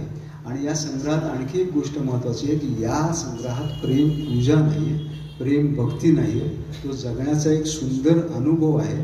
आणि तो अनुभव पण एकतर्फी नाही आहे, पुरुष प्रधान नाही, पुरुषाची भक्ती केलेली नाही आहे. त्या वटपौर्णिमा या कवितेत नायक म्हणतो, त्याचा प्रियकर म्हणतो किंवा नवरा म्हणतो की पुढच्या वर्षी वटपौर्णिमेला मी तुझ्याभोवती फेऱ्या मारणार. हे जी गोष्ट आहे ही अभावाने कोणत्याही कवयित्रींच्या कवितांमध्ये मला आढळते. एक संध पदन्यास रानभरी होतो थवा. लय बघा की एक संध पदन्यास रानभरी होतो थवा, व्याकुळला या वेळी ऐकू येत असे मारवा. अशा कवितांनी हा दीडदा खूप देखणा केलेला आहे. आणि त्यामुळे मला कबीराच्या ओळी आठवतात की पोथी पडी पडी जग मुआ, पंडित भयानक होय, अढाई आकर प्रेम के पडे सो पंडित होय. हे प्रेम जे आहे ते सांगण्याची आणि ते असण्याची, प्रेम असण्याची म्हणूया, करण्याची नाही. प्रेम आपल्या आत असणं आणि करणं ह्या दोन वेगवेगळ्या गोष्टी आहेत. तो एक वेगळाच संशोधनाचा किंवा चर्चेचा विषय आहे. तर ते प्रेम असण्याची जी गोष्ट आहे ती त्यांना कळलेली आहे आणि ती या सगळ्या संग्रहातून आपल्याला, दीडदा सीता या संग्रहातून आपल्याला दिसते. जगणे गोंधून घेताना या संग्रहाकडे येताना मला वाटतं पुन्हा एक वेगळा आयाम दिसतो आपल्याला. या कविता कंटिन्युएशन नाही आहे दीडदाच्या. महत्त्वाचं विधान आहे हे, पडताळून बघा की आपल्या मराठी साहित्यात, हे कदाचित वादाचा विषय होईल पण हे निर्भीडपणे सांगणं गरजेचं आहे की आपल्या मराठी साहित्यामध्ये अनेक वेळा अनेक कवी जे दुसरं किंवा कथा करतात त्याचं पुढचा संग्रह तो पहिल्या संग्रहाचंच कंटिन्युएशन वाटतं. प्रयोग करण्याची भीती वाटते. तुषार भद्रे आणि यांना माहिती आहे की आपण नाटकातले आहोत आम्ही, त्यामुळे आम्हाला प्रयोगशीलता हवी असते. तो प्रयोग फसेल, काय होईल त्याचं माहीत नाही, पण तो आपण नवीन काय देणार आहोत. आपण यू आर क्रिएटर. तुम्ही जर क्रिएटिव्हिटी असाल तर तुम्हाला नवीनचा शोध घेतला पाहिजे. जो शोध त्यांनी त्यांच्या दीडदामध्ये घेतला तोच शोध इथे घेताना दिसतो आणि जगणे गोंधून घेताना दिसते. जगणे सांगताना नाही दिसत, त्या गोंधून घेताना दिसत आहेत. हे गोंधून घेतल्यावर पण नाही दिसत आहे, ते अजून गोंधून घेताना असा शब्दप्रयोग आहे. ती प्रोसेस चालू, प्रोसेस कंप्लीट नाही आहे. समाधान नाही आहे, असमाधान आहे. अजून काहीतरी राहिलं आहे, अजून काहीतरी राहिलं आहे. जसं गालिबचा शेर म्हणाले की बकर शौक नहीं जरफे तनगुनाए गजल कुछ और वुसअत चाहिए मेरे बयां के लिए. काही आणखी थोडा वेळ दे रे देवा, मला आणखी थोडा वेळ दे, मला आणखी काहीतरी सांगायचं आहे, ते सांगण्याचं राहिलेलं आहे. जगणे गोंधून घेताना अजून नाहीये, पूर्ण झालेलं नाहीये गोंधळ. यामध्ये 56 कविता आहेत, त्यात 13 कविता लयीतल्या आहेत आणि 43 मुक्त छंदातल्या कविता आहेत. हा प्रेम कवितेपासून सामाजिक भान असणाऱ्या कवितांपर्यंतचा हा प्रवास मला अधिक देखणा आणि अधिक सुंदर वाटू लागतो. याचे कारण यामध्ये काही थेट कविता आहेत आणि वेगळ्या योजना आहेत. या कविता वाचताना तुम्हाला त्या आठवतील की अशा कवितामध्ये एक वाटुली नावाचा शब्द आहे, आठव सई नावाचा शब्द आहे, पाठव हा शब्द ग्रामीण आहे तुमच्या आसपासच्या. एक ॲक्सेसरीज उतरवताना असं एक सुंदर वाक्यरचना आहे. म्हणजे ती सगळ्या समारंभावरून येते आणि दागिने उतरवताना कवयित्री म्हणते की एक ॲक्सेसरीज उतरवताना ॲडोरेबल या कवितेत. आवडून ही कविता वाचा तुम्ही. रातंड्या नावाची एक शब्द आहे आणि ही शब्दयोजना मुद्दाम केलेली नाही. ती सहज एखाद्या नदीचा प्रवाह वाहत येतो तशी ती सहज आलेली आहे आणि त्यामुळे या सगळ्या कवितांची योजना कृत्रिम वाटत नाही. काही व्यक्तिचित्रण केलेल्या कविता आहेत. मग अशी ज्या काही वाचल्या त्यामधली बुद्ध नावाची कविता, महत्त्वाची कविता आहे ती. या व्यक्तिचित्रण कविता वाचल्या मी मुद्दाम वाचल्या की मला वाटलं काहीतरी वेगळं आहे यामध्ये. त्यांची शब्दयोजना तुम्हाला साधी वाटली असेल, जे आहे ते दाखवणं वगैरे, पण त्याचा शेवट तुम्ही नीट वाचा. व्यक्तिचित्रणात्मक कविता जेव्हा दाखवतात यामध्ये व्यक्तिचित्रणात्मक कविता आहेत, अमृताच्या आहेत, इमरोजवर लिहिलेली कविता, आईवर लिहिलेली कविता, आजीवर लिहिलेली आहे, बापावर वडिलांवर लिहिलेली कविता आहे, बाप नावाची कविता आणि बुद्ध नावाची कविता. बुद्ध या कवितेत मगाशी तुम्ही ऐकलं तर शेवटचं वाक्य महत्वाचं आहे की बुद्ध कवितेत म्हणतात की म्हणूनच बुद्धम शरणम गच्छामी म्हणत आस राहते सतत मनात आपणही बुद्ध होण्याची. हे जगण्याचं मर्म आहे. म्हणजे काय आहे बुद्धाचं वेगळेपण काय की आपण बुद्ध होऊ शकतो हा विश्वास असतो आपल्याला बुद्ध की ह्याच्यासारखं आपण होऊ शकतो. आपण देवाला पाहून आपल्याला वाटत नाही की आपण ह्याच्यासारखं देव होऊ शकतो. आपण गणपती होऊ शकत नाही. आपण मनात ती इच्छा करत नाही की आपल्याला गणपती व्हायचं रे, आपल्याला कृष्ण व्हायचं. तिसऱ्या डोळामध्ये तसं आहे की छोटा मुलगा तो आहे, त्याला वाटत असं की मला शंकर व्हावं आणि त्याला पाहिजे असतं तिसरा डोळा सगळं जाळून टाकण्यासाठी. आपण मॅच्युअर होतो आणि या सगळ्या भ्रम गळून पडतात. पण मॅच्युअर झाल्यानंतर पण आपल्याला कळतं की आपण देव नाही होऊ शकतो पण आपण बुद्ध होऊ शकतो. आता ही जी गोष्ट आहे या सगळ्या व्यक्तिचित्रणात्मक कवितांमध्ये आलेले आहेत आणि इतर ज्या मी आजपर्यंत वाचले त्यामध्ये अभावाने ही गोष्ट आली म्हणून ती मला महत्त्वाची वाटते. बाप मूर्ती या कवितेमध्ये खूपच चांगलं चित्रण आलेलं आहे त्यामध्ये की एखादा बाप एखादे वडिलांचे गुण आणि त्यातून त्यांची शिस्त आणि त्यातून आपण घडलेलो मी हे दाखवण्याचा प्रयत्न आहे. त्यामध्ये अतिरेकी शिस्त, काचणारे नियम, त्रासदायक अटी, सततची बोलणी, संस्काराचा जाप यांची पुटं खरवडून काढली की मला दिसू लागतं मायेनं ओथंबलेलं एक व्यक्तिमत्व. या ओळी वाचताना मला सिल्व्हिया प्लाथची एक कविता आठवली. सिल्व्हिया प्लाथ माझी आवडती कवयित्री आहे इंग्लंडमधली आणि बापावर खूप प्रेम होतं. जर्मन भाषेचा प्रचंड गाढा अभ्यासक. बाप जेव्हा मेला 7व्या वयाचे असताना वडील तिचे वारले आणि तिने सांगितलं की यापुढे मी देवाशी कधी बोलणार नाही. वय वर्ष 7. ठीक आहे. पण तिने 7 वर्ष असताना तिने वडिलांचा आईला होणारा जाच किंवा वडिलांच्या पुरुषातला आईवर घालणारी बंधने हे सगळं पाहिलेलं होतं आणि समाज पाहिला होता वडिलांतून किंवा वडिलांची भूमिका प्रकट करताना. ती म्हणते you do not do Sylvia Plath म्हणते you do not do any more black shoe. पुरुषत्वाला पुरुषी वर्चस्वाला समाजाच्या ती काळ्या मुलांची उपमा देते आणि म्हणते you do not do any more black shoe in which I have lived for 30 years. In which 30 वर्ष ती जगली. 30व्या वर्षी तिने आत्महत्या केली. ओव्हनमध्ये डोकं खुपसून अगदी वेल प्लॅन आत्महत्या केली 30व्या वर्षी आणि डोकं खुपसून ठेवून आत्महत्या केली. आत्महत्या करणे पुणे ती मोलकरणीसाठी पत्र लिहिलं बाळाला एवढ्या वाजता दूध दे वगैरे. 30व्या वर्षी तिने कविता लिहिली. तिचा रिदम बघा तुम्ही तो नर्सरी राईम सारखा आहे आणि 7व्या वर्षी तिने जे अनुभवलं ते 30व्या वर्षी लिहिलं. या 7 ते 30 या 23 वर्षामध्ये तिने जे समाजातलं पुरुषी दमन जे आहे ते अनुभवलं ते या कवितेमध्ये लिहिलं आणि वडिलांवर्षी वेगळी कविता लिहिली की वडिलांना वेगळ्या रूपामध्ये तिने दाखवलं. यामध्ये मायेचं रूप आहे अमिता आदितीताईंच्या याच्यामध्ये. त्यामध्ये तिने पुरुषत्वाचं वर्चस्व दाखवणारी कविता लिहिली की you do not do any more black shoe in which I have lived for 30 years without a breath. एक श्वास नाही घेता विदाउट अ ब्रीथ और अचू ब्र नाही काढता. And daddy you bastard.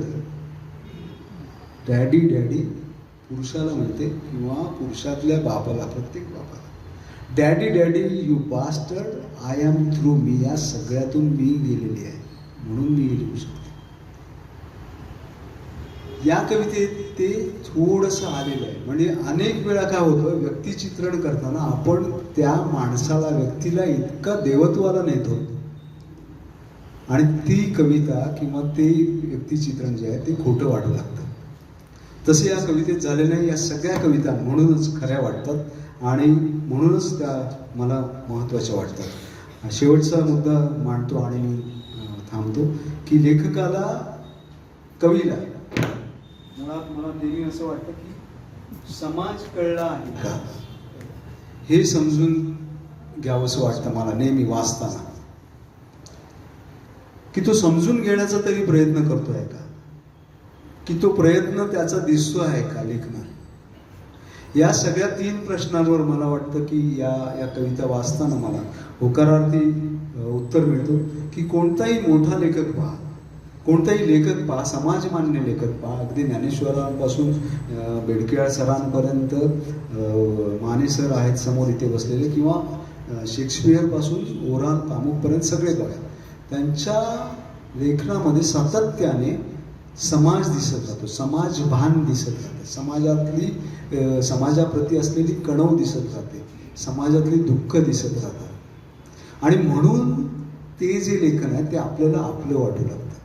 मग अशी आदित्यताईंच्या कवितांवर तुम्ही टाळ्या वाजवताना त्या टाळ्या तुम्हाला कळलेल्या त्या टाळ्या कवितेला नव्हत्या, त्या ते तुम्हाला समजलेलं समाजभान होतं.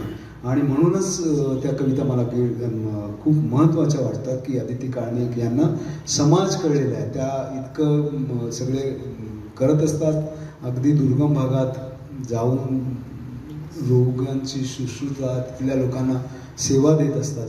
नाटकाप्रती त्यांची ओढ आहे, ते कार्यक्रम करत असतात, नाटकं, प्रायोगिक नाटकं ते आणत असतात. आणि ते सगळे या कवितातून आलेले की काय समाज काढलेला आहे या कवयित्रीला, की त्या लिहितात की पांथस्थाला सावली द्यायची, पांथस्थाला सावली द्यायची, तो जाणारच आहे नंतर पाठ फिरवून, हे माहिती असून सुद्धा. ही समज ज्या साहित्यिकाला आली, ज्या कवयित्रीला आली, त्याला समाज कळलेला आहे. आणि तोच चांगल्या कविता लिहितो, लिहू शकतो, लिहित राहील. पुढची ओळ अशी की रंग नसणं ही रंगच, रंग नसणं सुद्धा एक रंगच आहे. माणसं विरून जातात, रंग विरत नाहीत, ते असतात शिल्लक, ते असतात शिल्लक. आणि कृष्ण सखा या कवितेत ते म्हणतात, स्त्रीचं संरक्षण करणे म्हणजे चौकटीत बद्ध करणं नसतं. खूप महत्त्वाची ओळ, महत्त्वाचं विधान आहे. स्त्रीचं संरक्षण करणं म्हणजे चौकटीत बद्ध करणं नसतं. अंधार या कवितेत म्हणतात की सांधे बदलताना होणारी कुरकुर हे मात्र अटळ वास्तव असतं. ही खूप महत्त्वाचे विधान. पोएट काय, मला वाटतं की रॉबर्ट फ्रॉस्ट नावाचे एक कवी आहे, त्याचं विधान मला नेहमी आठवतं. तो लिहितो की to be a poet, to be a poet is condition not profession. तुम्हाला लिहायला कोणीही सांगितलेलं नाही, तुम्ही नाही लिहिलं तरी फरक पडणार नाही, पण तुम्ही असं लिहायला हवं की त्यांनी फरक पडला पाहिजे. कंडिशन ती आहे की तुम्हाला जगणं समजून घेता आलं पाहिजे, तुम्ही त्याने कोणाच्या तरी एकाच्या आयुष्यात तरी फरक पडला पाहिजे. मग अशी म्हणाल की आयुष्यात एक ओळ कवितेची हाती येणं फार कठीण असते, नाही जमत. आयुष्यभर लिहित राहतो आपण. आणि मला नेहमी वाटत राहतं की कविता साला इतकी दूर पडत असते, एक ओळ अजून मला नीट लिहिता आली नाही आहे, फार कठीण असतं. या अशा ओळी लिहिलेल्या आहेत, कविता लयीत आहे त्यांच्या कविता. आणि ती एक लय फार सातत्याने मला खुणावत राहते. फार सुंदर ओळी आहेत की डोळ्यातल्या डोहा माझी, डोळ्यातल्या डोहा माझी, नको डोकावून पाहू, गाड आठवांचे मळे नको भोवून जाऊ. अशा लयीतल्या कविता खूप आहेत. मला माहिती आहे, मी खूप वेळ घेतला. आणि मला आठवतं आहे की एक अल्फ्रेड हिचकॉकला इथं विचारलं, अल्फ्रेड हिचकॉकला एका नव्या डिरेक्टरने विचारलं की what should be the length of good horror film, what should be the length of, एका चांगल्या भयपटाची लांबी किती असावी. महत्वाच्या वाक्याला, हा चालू झालं, मला वाटलं महत्वाच्या वाक्याला झालं. तो म्हणाला की ब्लॅडरला सहन होईल इतपतच लांबी असेल. हे वाक्य मी मलाच सांगतं की वक्त्याने किती बोलावं. ब्लॅडरला संधी फार उघडतं, प्रेमात बोलून दिलं. आणि प्रेम नाही, हे खरंच मला खूप बोलायचं होतं, पण मला माहिती आहे अध्यक्षांना नंतर बोलायचं. आणि मला एक बरं वाटतं नेहमी की अध्यक्षांचे पॉईंट आपण आधीच बोलून झालेले असतात, त्यामुळे नंतर अध्यक्षांना प्रॉब्लेम होता. अध्यक्ष मी नाही, याचं खूप समाधान वाटलं. आपण खूप आलात. म्हणजे मला एक नेहमी असं वाटतं की E.L. डोटोराव नावाचा एक लेखक आहे, तर त्याने लिहिलं की writing is a socially accepted form of schizophrenia. Writing is a socially accepted form of schizophrenia. Sigmund fried पण म्हणाले, तुम्ही थोडंसं मेंदूत इम्बॅलन्स असल्याशिवाय तुम्ही काही लिहू शकत नाही. तर अदितीताईंनी लिहिलेलं आहे काय, त्यामुळे थोडंसं इम्बॅलन्स आहे हे त्यांनी प्रूव्ह केलेलं आहे. आणि त्यांनी किशोर बेडकेळ सरांना बोलवलेलं आहे अध्यक्ष म्हणून, तर त्यामुळे ते पण थोडे आहेत हे प्रूव्ह झालेले आहे.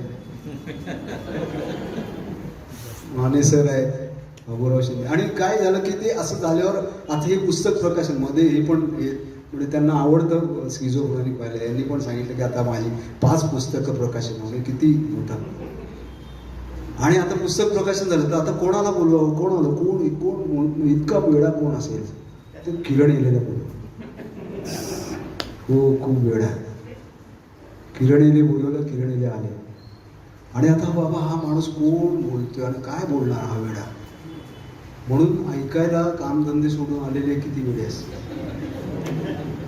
तर तुम्हा सर्वांचे आभार, तुम्ही आलात आणि इतकं माझं वेळेसारखं बोलणं ऐकून घेतलं. धन्यवाद, खूप आभार आणि पुन्हा एकदा शुभेच्छा.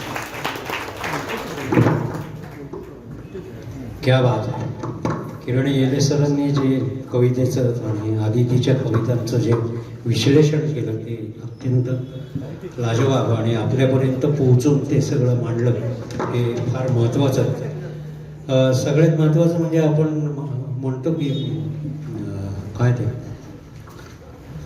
व्यक्तिचित्रणात्मक कविता, तिच्या लुगड्याच्या मौसूद गोधडीतून, आजी कविता आहे आदितीची, तिच्या लुगड्याच्या मौसूद गोधडीतून आजी रोज मला भेटत राहते. तिच्या लुगड्याच्या मौसूद गोधडीतून आजी रोज मला भेटत राहते. तिनंच शिकवलेले जगण्याचे धडे, तिनंच शिकवलेले जगण्याचे धडे मी माझे गाणे गात राहते. मी माझे गाणे गात राहते. अशी एक सकारात्मक कविता ही या जगणे गोंधून घेताना मध्ये आली. आणि मगाशी पुस्तकांचा विषय झाला तर या सगळ्यांच्या साक्षीने मी सांगतो की माझी 6 पुस्तकं आता पुढच्या 6 महिन्यामध्ये येतील. त्यासाठी आपण सगळ्यांनी तयार आहोत. त्याचेही काही कार्यक्रम होतील, काही हे होईल, पण त्यासाठी या सगळ्या जाझेम ग्रुपमध्ये जे काही सांगितलं त्याच्यामध्ये एक ॲडिशन 6 पुस्तक म्हणजे येत आहेत 8, त्यातले 2चं लिखाण चालू आहे आणि 6 आता प्रिंटिंगला तयार आहे, इथपर्यंत झालेलं आहे. तर या सगळ्यामध्ये आता मला बोलवायचं आहे ते किशोर बेडखेळ सरांना, आणि मला नाही वाटत की त्यांचा परिचय कोणी कोणाला करून द्यावा. त्यामुळं बेडखेळ सरांनी इथून पुढं माईक ताब्यात घ्यावा आणि या कार्यक्रमासाठी त्यांचं मार्गदर्शनपर बोलणं आपल्याला फार महत्त्वाचं आहे.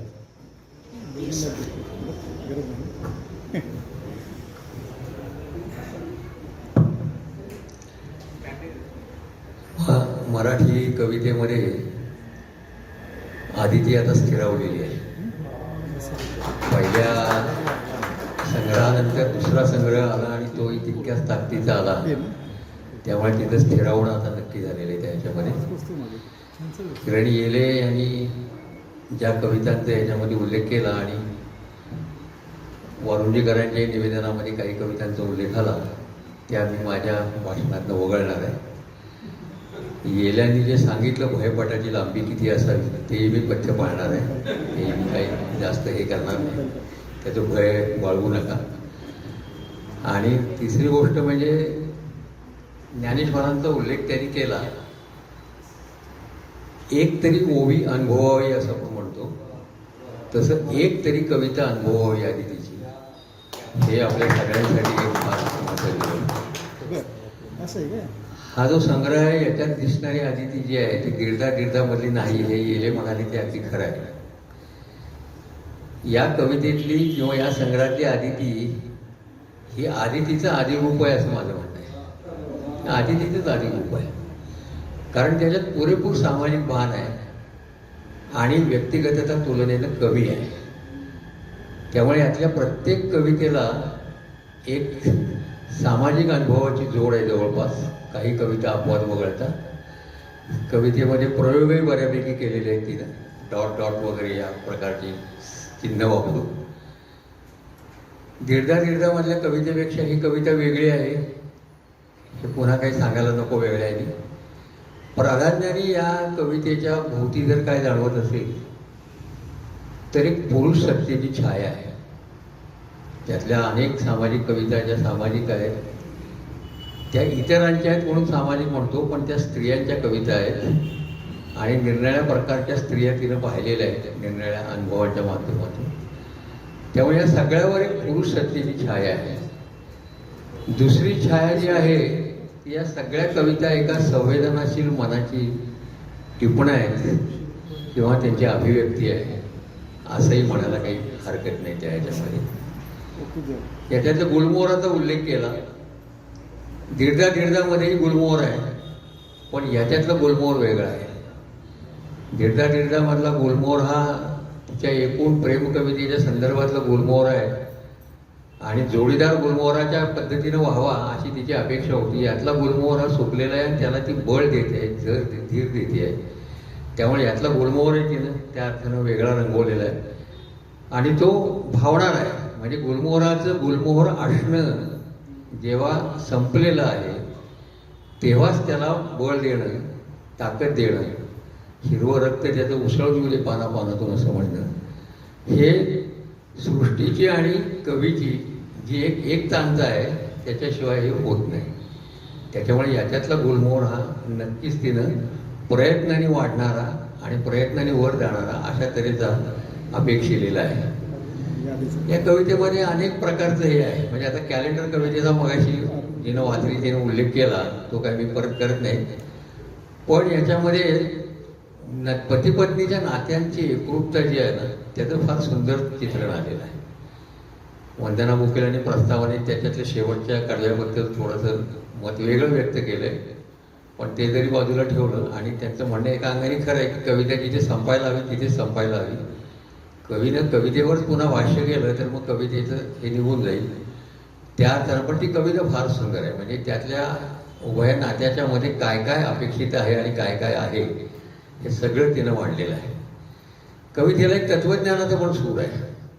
प्राजक्त म्हणून जी कविता आहे त्याच्यामध्ये ती जीवनाचं एक तत्वज्ञानच पाहते. प्राजक्ताचं काय भावतं तिला? निर्मोही शांतपणा भावतो, त्याचं विस्तार करणं भावतं, भरभरून दुसऱ्याला देण्याची वृत्ती त्याची तिला भावलेली आहे. तीही इतर काय देतात याच्यावर अवलंबून न ठेवणारी. म्हणजे आजच्या अत्यंत व्यवहारी असणाऱ्या जगामध्ये मला इतरांकडनं काय मिळेल याच्यावर माझे इतरांशी असणारे संबंध अवलंबून असतात. या भूमिकेला तिनं सरळ छेद देऊन प्राजक्ताची ही वृत्ती दुसऱ्याला काय वाटेल किंवा किती वाटेल याच्यापेक्षा सुद्धा माझ्या बाजूने मी भरभरून देणार आहे. आणि फार सुंदर शब्द तिनं देखूनपण असा एक शब्द वापरलेला आहे. जसा वाटुली त्यांनी सांगितला तसा देखूनपण. आणि ते देखूनपण सुद्धा कसं आहे? निर्मळ आहे. देखणं असणं आणि निर्मळ असणं या दोन्ही गोष्टी एकाच वेळेला असणं ही अवघड गोष्ट आहे. त्यामुळे निर्मळ देखूनपण आणि त्याच्यामध्ये ते अभिमानानं मिरवणं आहे. प्राजक्ताकडे मिरवायला काय आहे? प्राजक्ताच्या फुलाकडे तर तो निर्मळ आहे, देखणा आहे आणि तेच तो मिरवतोय. त्याला दुसरं मिरवायसाठी काहीही वेगळं करावं लागत नाही. हा जो प्राजक्ताचा स्वभाव आहे तो माणसात भिनावा अशी तिची अपेक्षा आहे. म्हणजे कविता फारच सुंदर आहे. आणि स्वतःच्या अंतरामध्ये स्वतःशी असणारं जे नातं आहे प्राजक्ताचं ते फार घट्ट असतं. त्यामुळे तो जेव्हा ओघळतो, भले काही वेळा फुलं दुसऱ्याच्या दारात पडतात, फुले का पडती शेजारी आपल्याला माहिती नाही, तरी सुद्धा काही बिघडत नाही त्याचं. इथे पडेल तिथे तो स्वतःचं आतलं नातं जे स्वतःशी ते घट्ट ठेवणार आहे. ज्या व्यक्तीला कुठेही गेल्याच्या नंतर कुठल्याही व्यक्तीच्या संपर्कात आल्याच्या नंतर स्वतःशी असलेलं आतलं नातं आंतरिक असणारं घट्ट ठेवता येतं, ती जगात कुठेही यशस्वी होऊ शकते. याचा एक संदेश सुद्धा या कवितेमध्ये तिनं आपोआप दिलेला आहे. स्वतःशी संवाद करण्याचं सुद्धा तिला एक महत्त्व फार वाटतं. आणि स्वतःशी संवाद करण्याचा एक अर्थ असा की स्वतःच्या मस्तीत जगणं, धुंदीत जगणं आणि स्वतःच्या अंतःकरणाला उजळत देऊन आत्मनिपो भव म्हणणं. हे उजळणं काय आहे? तर हे उजळणं म्हणजे पुन्हा स्वतःचा आत्मविश्वास वाढवणार आहे, स्वतःची आत्मशक्ती वाढवणार आहे, स्वतःचं आत्मबळ वाढवणार आहे. रे मना नावाच्या कवितेत तिने एक प्रयोग केला. असाच प्रयोग पौर्वी राजा दीक्षितांच्या कवितेवर बोलत असताना सांगितलं. त्यांच्या त्या संग्रहामध्ये त्यांनी प्रयोग केला आहे. तसाच एक प्रयोग हिने त्याच पद्धतीचा केलेला आहे.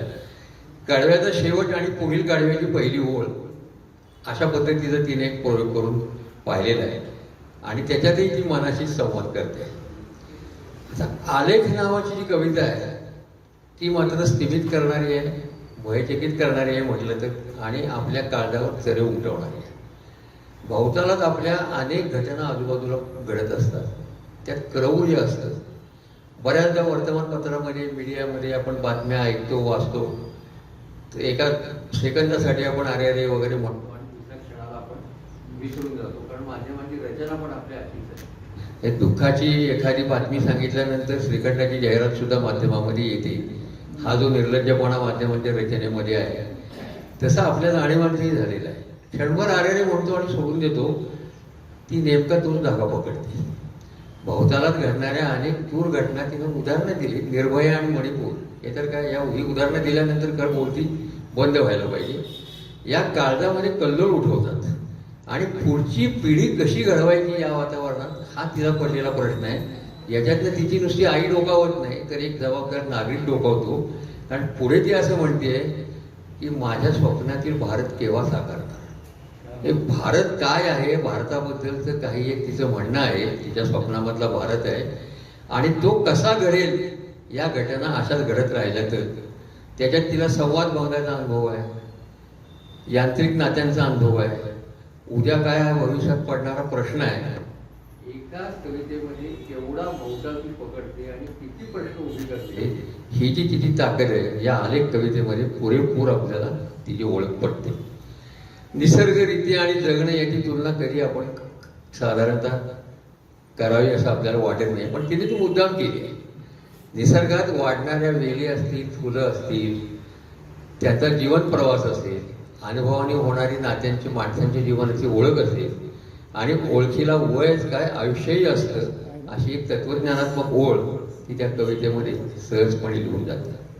कविता काय देते आपल्याला? कवितेबद्दल आपण वाङ्मयामध्ये पुष्कळ व्याख्या ऐकलेल्या असतात, कंटिन्युअस फ्लो ऑफ इमोशन्स, अमुक तमुक वगैरे. हे ठीक आहे, पण कविता तुम्हाला देते काय? कविता ती लिहिते तिला कविता काय देते? कविता जो वाचतो त्या वाचकाला कविता काय देते?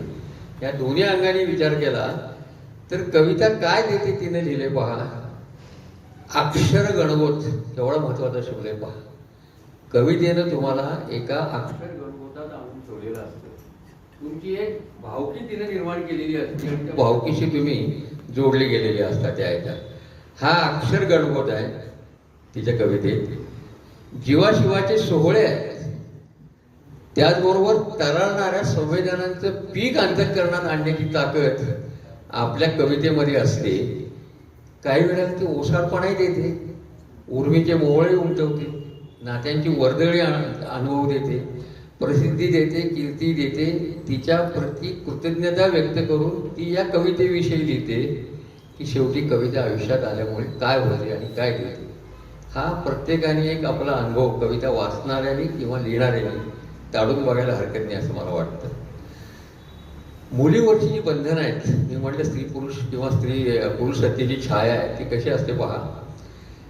एका साध्या कुटुंबात ती जाते आहे, अर्थातच हाय क्लास कुटुंब आहे, उच्च मध्यम वर्गातलं कुटुंब आहे. तिथे एक छान लहान मुलगी आहे, ती तिच्या निरागसतेने खेळते, उड्या मारते आणि नेमकं ती सोफ्यावर उडी मारून बसताना तिच्या आई वडिलांच्या मनामध्ये ज्या भावना येतात आणि ते एकदम ओरडून तिला म्हणतात कसं बसायला पाहिजे इतरांच्या समोर. ती मुलगी अगदी लहान आहे, म्हणजे काय मला वाटतं 18 वर्षाचीच अपेक्षा असावी त्या मुलीची. आणि ती उकिडवी बसल्याच्या नंतर आईच्या मनामध्ये ज्या भावना येतात त्या तिने टिपलेल्या आहेत. आणि त्या निरागस जगण्यावर आपल्या या शिस्तीचा किंवा या बोलण्याचा काय परिणाम होईल त्या मुलीला माहीत नाही. पण तिने शब्द फार चांगले वापरले की ती मुलगी म्हणजे फेसाळचा समुद्र आहे आणि या फेसाळच्या समुद्राचं चिमगड्या बागडणाऱ्या मुलीची भिजलेलं पाखरू झालं, अशा त्या मुलीची प्रतिक्रिया होती. पण ती तिथे थांबली तर ती आदिती नाही, ती त्याच्या पुढे जाते.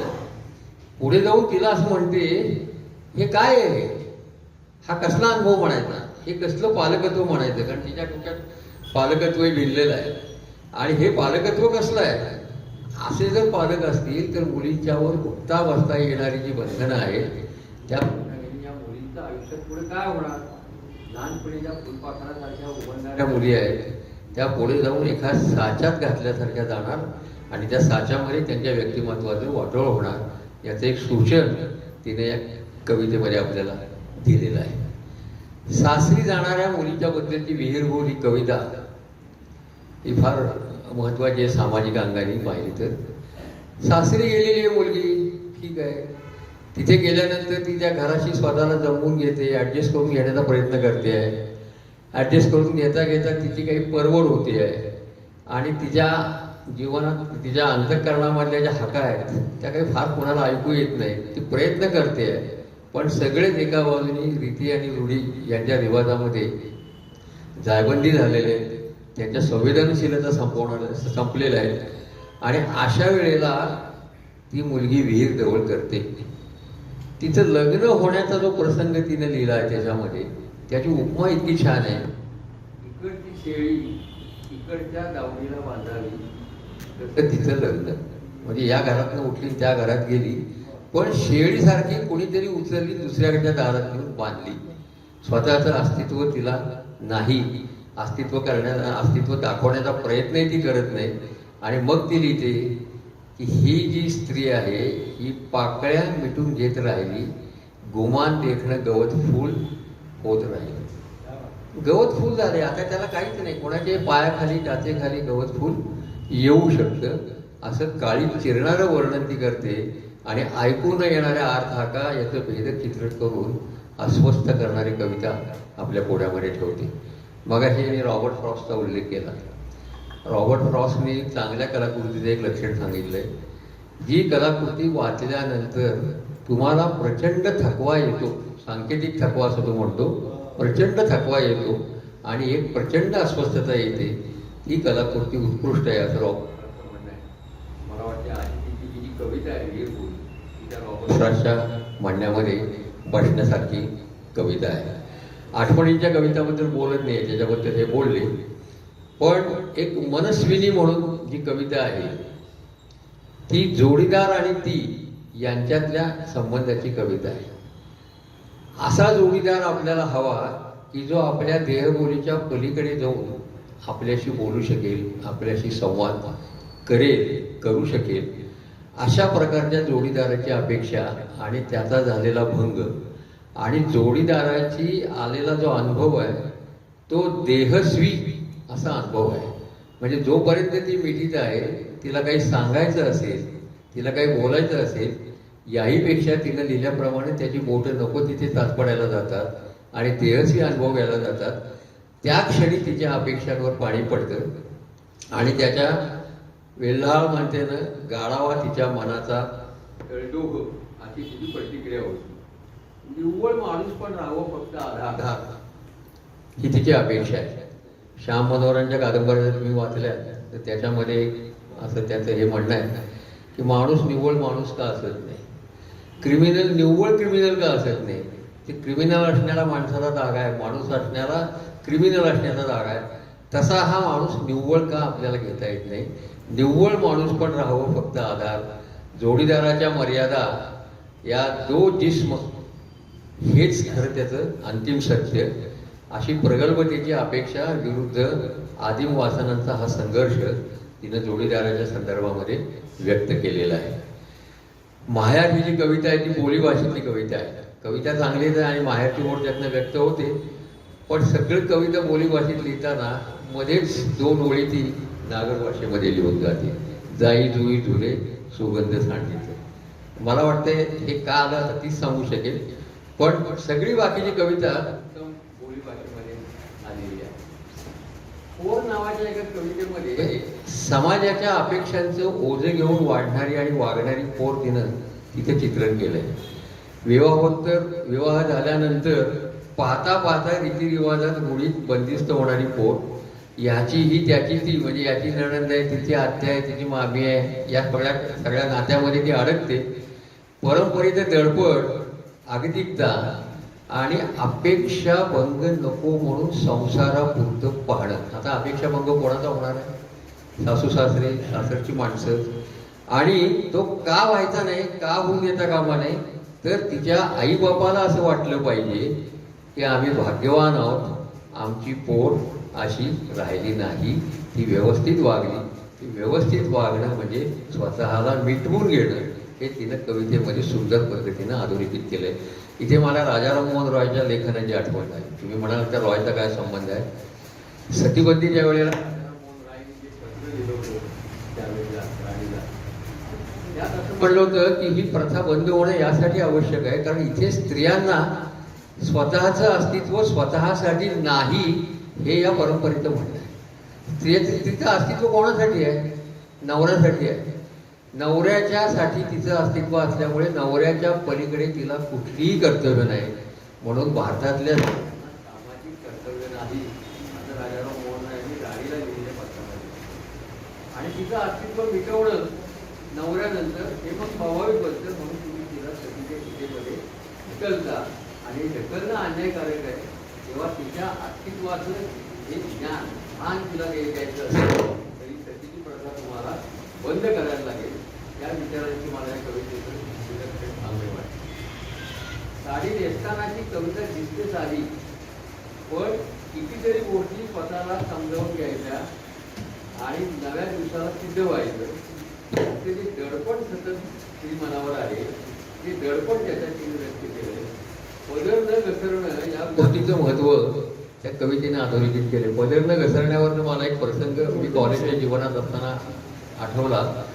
साताऱ्याच्या छत्रपती शिवाजी कॉलेजमध्ये खटावमधला एक मराठा समाजातला मुलगा कॉलेजला होता. आणि घरी गेल्यानंतर त्याच्या लक्षात आलं त्याची जी भाऊजाई आहे खानदानी याच्यातली, त्या भाऊजाईचा पदर डोक्यावर नव्हता म्हणून त्यानं गोळी घालून तिची हत्या केली. त्यावेळी या घटनेची चर्चाही खूप झाली होती. साधारणतः 72-73च्या दरम्यानची घटना, 1972-73ची. पण ती या निमित्ताने मला आठवली. याचं कारण पदर न घसरण्याचं काय महत्त्व आहे, खानदानातलं काय काय त्याच्यामध्ये होऊ शकतं, या सगळ्याचा दडपण कसं स्त्रीला घेऊन पुन्हा नव्या दिवसाला सिद्ध व्हावं लागतं हे तिनं सुंदर मांडलेलं आहे. त्याच्यामध्ये कृष्णसखाबद्दल आता चर्चा झाली. कृष्ण का लागतो? पुरुष सत्तेची जाणीव देणारी मुळातली ती कविता आहे असं मला वाटतं. आईपणाची कर्तव्य, स्त्री स्वातंत्र्याची जीवनाची ओढ आणि अशा ह्याच्यामध्ये कृष्णसखा असेल तर हा जो संघर्ष आहे सगळा हा संपून जाईल. तिच्यापुढे चिंता कशाची आहे कृष्णसखाची? मुलाच्या डोक्यामध्ये पुरुष सत्तेचे विचार भिनायला लागलेले आहेत. तो आपल्या बहिणीला सहज सांगतो संध्याकाळी 7 वाजता घरी यायचंय, आखूड कपडे घालून बाहेर जायचं नाही. ही जी पुरुष सत्तेची चिडूक त्या वाढत्या वयाच्या मुलातून दिसते ते तिचं मुख्य दुखणं आहे. आणि ते तिच्या डोक्यातला हा विचार वाढू न देता त्याचे काटे खोडून टाकायचे असतील तर नवे संस्कार रुजवावे लागतील.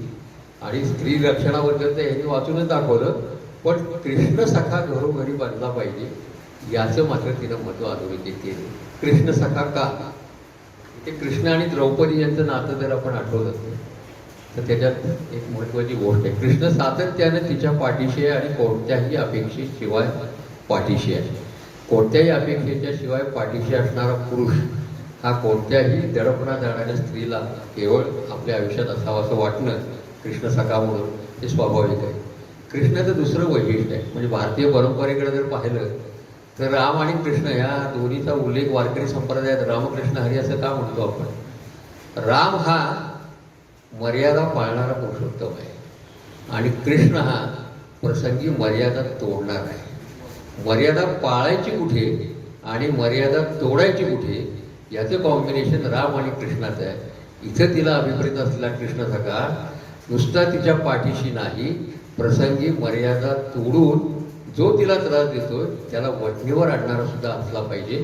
अशा अपेक्षेतनं कृष्णसखा या संकल्पनेकडे आपण जर पाहिलं तर तिच्या कवितेतला कृष्णसखा आपल्याला कळेल. एक 2-3 कवितांचाच उल्लेख मी करेन. मला आवडलेली सगळ्यात चांगली कविता आहे ॲडोरेबल आणि अलंकार. या 2 ज्या कविता आहेत त्या अत्यंत महत्त्वाच्या आहेत आणि पुरुष सत्तेच्या दृष्टीत चौकटीमध्ये वावरताना आपलं स्वतःचं काय झालंय याच्याकडे आत्मपरीक्षण करायला लावणारे आहे. ह्यांनी उल्लेख केला मागाशी की एक ॲक्सेसरीज उतरवताना, अलंकार उतरवताना पार्टी संपलेली आहे आणि आता हे सगळे अलंकार उतरवताना सुद्धा तिला जाणवतं की जिथे जिथे ते अलंकार आहेत तिथे तिथे त्याचे उठलेले ओरखडे किंवा त्याच्या उठलेल्या खुणा आणि स्वतःला इतरांच्या मोल्डमध्ये घालून जगणं हा प्रवास कुठपर्यंत झालाय? स्वतःच्या टर्म्सवर जगण्यापासून दुसऱ्याच्या मोल्डमध्ये स्वतःला घालून स्वतःचं जगणं बघणं इथपर्यंत तो प्रवास झालेला आहे. ही शोकांतीनं एका हायक्लास सोसायटीतली अधोरेखित केलेली आहे. यातनं काय काय लॉसेस झालेले आहेत? मी नावाची कोणीतरी मी आहे हेच ती विसरून गेलेली आहे. ते पुढे अलंकार कवितेमध्ये सुद्धा तिनं आणलेलं आहे. लेखपट, आईपट, ग्रहिणीपट हे सगळं निभावताना मीपणाचा लोप झालेला आहे आणि शरीराचा खरा दागिना हा अस्तित्वगंध मिरवणारे स्वभावगुण असतात हे ती विसरून गेलेली आहे. आणि दागिन्यांसाठी शरीराची किंमत मोजावी लागते, तेव्हा भरपूर दागिने मिळतात. म्हणून ते ज्या वेळेला अंगावरून उतरवायची पाळी येते तेव्हा त्याचं महत्त्व कळतं. आणि मग तिथे तिला असं प्रत्यय झालेला आहे तिचा की खरेखुरे दागिने अस्तित्वगंध मिरवणारे असतात, स्वभावगुण मिरवणारे असतात. ते सगळं ती विसरून जाते आणि तिच्या आतून प्राणांतिक हाकारे येत राहतात, काहीतरी सांगत राहतात. आणि हिऱ्याच्या कोड्या कानात असल्यामुळं ते हाकारे त्या कोड्यांच्या कानामधनं आत जाऊ शकत नाही. ही जी सगळी रचना आहे तिची प्रतिमांची आणि शब्दांची ती फार अप्रतिम आहे. अमृता प्रीतमला तिनं आभार म्हणून एक कविता लिहिलेली आहे की चौथ्या कमऱ्याची कल्पना त्याने मांडलेली होती, आपल्या सगळ्यांना कल्पना आहे. पण ती असं म्हणते की आमच्या आजा पणजा यांच्या वास्तवात नव्हे तर कधीच आयुष्यात ही कल्पना आली नसती. तिनं इंदिरा संतांचा एक संदर्भही त्या ठिकाणी दिलेला आहे. प्रत्यक्षामध्ये सगळ्या जणी चौथ्या कमऱ्याऐवजी आपापल्या वाट्याला आलेला जो चौकोन आहे घरातला चौकोन, अतिशय छोटी जागा, ती सुद्धा प्रायव्हसी असणारी नाही, पण तोही चौकोन त्या मन लावून सजवत राहिल्या. त्याच्यामध्ये उद्याचं स्वप्न त्यांनी पाहिलं. चौथा कमरा काही त्यांच्या नशिबात नाही. आणि उंबरठेच आमच्या घराचे एवढे उंच आहेत की ते ओलांडणं त्यांना शक्य नाही. या उंबरठ्यांची प्रतिमा तिनं सगळ्या पारंपरिक बंधनांच्यासाठी वापरलेली आहे. आणि म्हणून तिथं जे स्वप्न आहे ते घराला उंबरठेच नसावेत इथपर्यंत ते गेलं आहे. उंबरठा नसला तर स्त्री घरातून या घरातून त्या घरात सहजपणे जाऊ शकेल. या उंबरठ्याची मर्यादा तिने या पद्धतीनं भरून काढलेली आहे. इथे तुम्हाला चौथ्या कमराची जाणीव तिनं स्त्रियांना करून दिली म्हणून ती तिची आभार मानते आहे. आजी आणि या कवितेबद्दल हे बोललेले आहेत. स्वतःच्या आयुष्याचं गुराळ झालेल्या बाईची कैफियत तिनं मांडली. ते गुराळ चालवणारं नवरा बायकोचं जोडपं, नवऱ्याला मूल होत नाही म्हणून ती बाई मोठ्या पदाला नवऱ्याचं दुसरं लग्न लावून देते. तिला 2 मुलं होतात. त्या मुलांना ही आईची माया देते आणि ती मुलं सुद्धा त्या आई मोठी आई म्हणून तिच्या मोठी फिरत असतात. अचानक नवरा पळून जातो, सगळे फासे पलटतात, पारडं फिरतं आणि मग ती कोणाचीच राहत नाही. तिला एकटीला जगावं लागतं. आणि मग ती म्हणते मी गुराळ चालवायला गेले पण माझ्या आयुष्याचंच गुराळ आता झालेलं आहे. हे देवा पांडुरंगा मला याच्यातनं सोडव. इमरूदच्या कवितेत, इमरूदची जी कविता आहे त्याच्यामध्ये एक अपेक्षाभंग तिचा आहे की तिच्या जोडीदाराला इमरूद माहिती नाही. इमरूद म्हणल्यावर अमृता प्रीतम सांगतो तरी त्याला कळत नाही. तो म्हणतो हे आणि काय भानगड आहे, अमृता प्रीतम कोण. आणि हा तिचा एक मोठा अपेक्षाभंग झालेला आहे. ती परोपरीने इमरूद त्याच्यापर्यंत पोचवायचा प्रयत्न करते आहे. पण त्याची प्रतिक्रिया जी आहे ती हसण्याची आहे, फिस्कन हसण्याची आहे, उपहासाची आहे. आणि मग ती पुढं असं म्हणते अरे तुला वेड्या कळलंच नाही. मनाने केलेला स्वीकार इमरूद होण्याची पहिली पायरी गाळ्यापासून ओळखत व तसंच सतत जगणं हे तू केव्हाच पार केलंस. आता या कवितेशी माझा थोडासा मतभेद आहे. इमरूदची ही प्रतिमा नेमकी काय आहे लक्षात घ्या. इमरूद हा अमृताच्या आयुष्यामध्ये साहिर नंतर आलेला पुरुष आहे. तो आयुष्यात आलेला आहे पण साहिर ज्या पद्धतीनं आलाय त्या पद्धतीनं आलेला नाही. तो त्याच्यावर प्रेम आहे, अमृताचं निर्व्याज प्रेम आहे, तो काय प्रश्न नाही. हा इमरूद अमृताला जशी आहे तशी स्वीकारलेला आहे. जशी आहे तशी म्हणजे साहिरची चौकट, साहिरच्या प्रतिमा, साहिरची छबी तिच्या मनाच्या एका कोपऱ्यात इमरूद आयुष्यात आल्यानंतरही तशीच राहिलेली आहे. आणि इमरूद आणि अमृताच्या नात्यामध्ये असं लिहिती ती की इमरूदच्या पाठीवर जेव्हा ती पेन चालवते अमृता तेव्हाही इमरूदच्या पाठीवरती साहिरचंच नाव लिहिते. हे जे इमरूदचं मोठेपण आहे मनाचं. आणि आपण अशा प्रेयसीवर प्रेम करतोय की जिच्या मनामध्ये एक प्रेयसर कायमची जागा धरून बसलेला आहे. तो तिच्या मनातून जाणार नाही आणि त्याचं प्रतिबिंब आपल्या पाठीवरही तिला दिसतं. अशा वेळेला अत्यंत मोठ्या मनाचा आहे तशी अमूर्तता स्वीकारणारा इमरोज ही खरी इमरोजची कल्पना आहे. मला वाटतं ही कल्पना थोडीशी तपासून घ्यायला पाहिजे अशी माझी आपली एक नम्र सूचना आहे. त्याच्यानंतर प्रश्नोपनिषदामध्ये मनाच्या विविध अवस्था तिने रेखाटलेल्या आहेत. बुद्धाच्या कवितेवर आपण बोललेलो आहे, गुलमोहराचे बोललेलो आहे.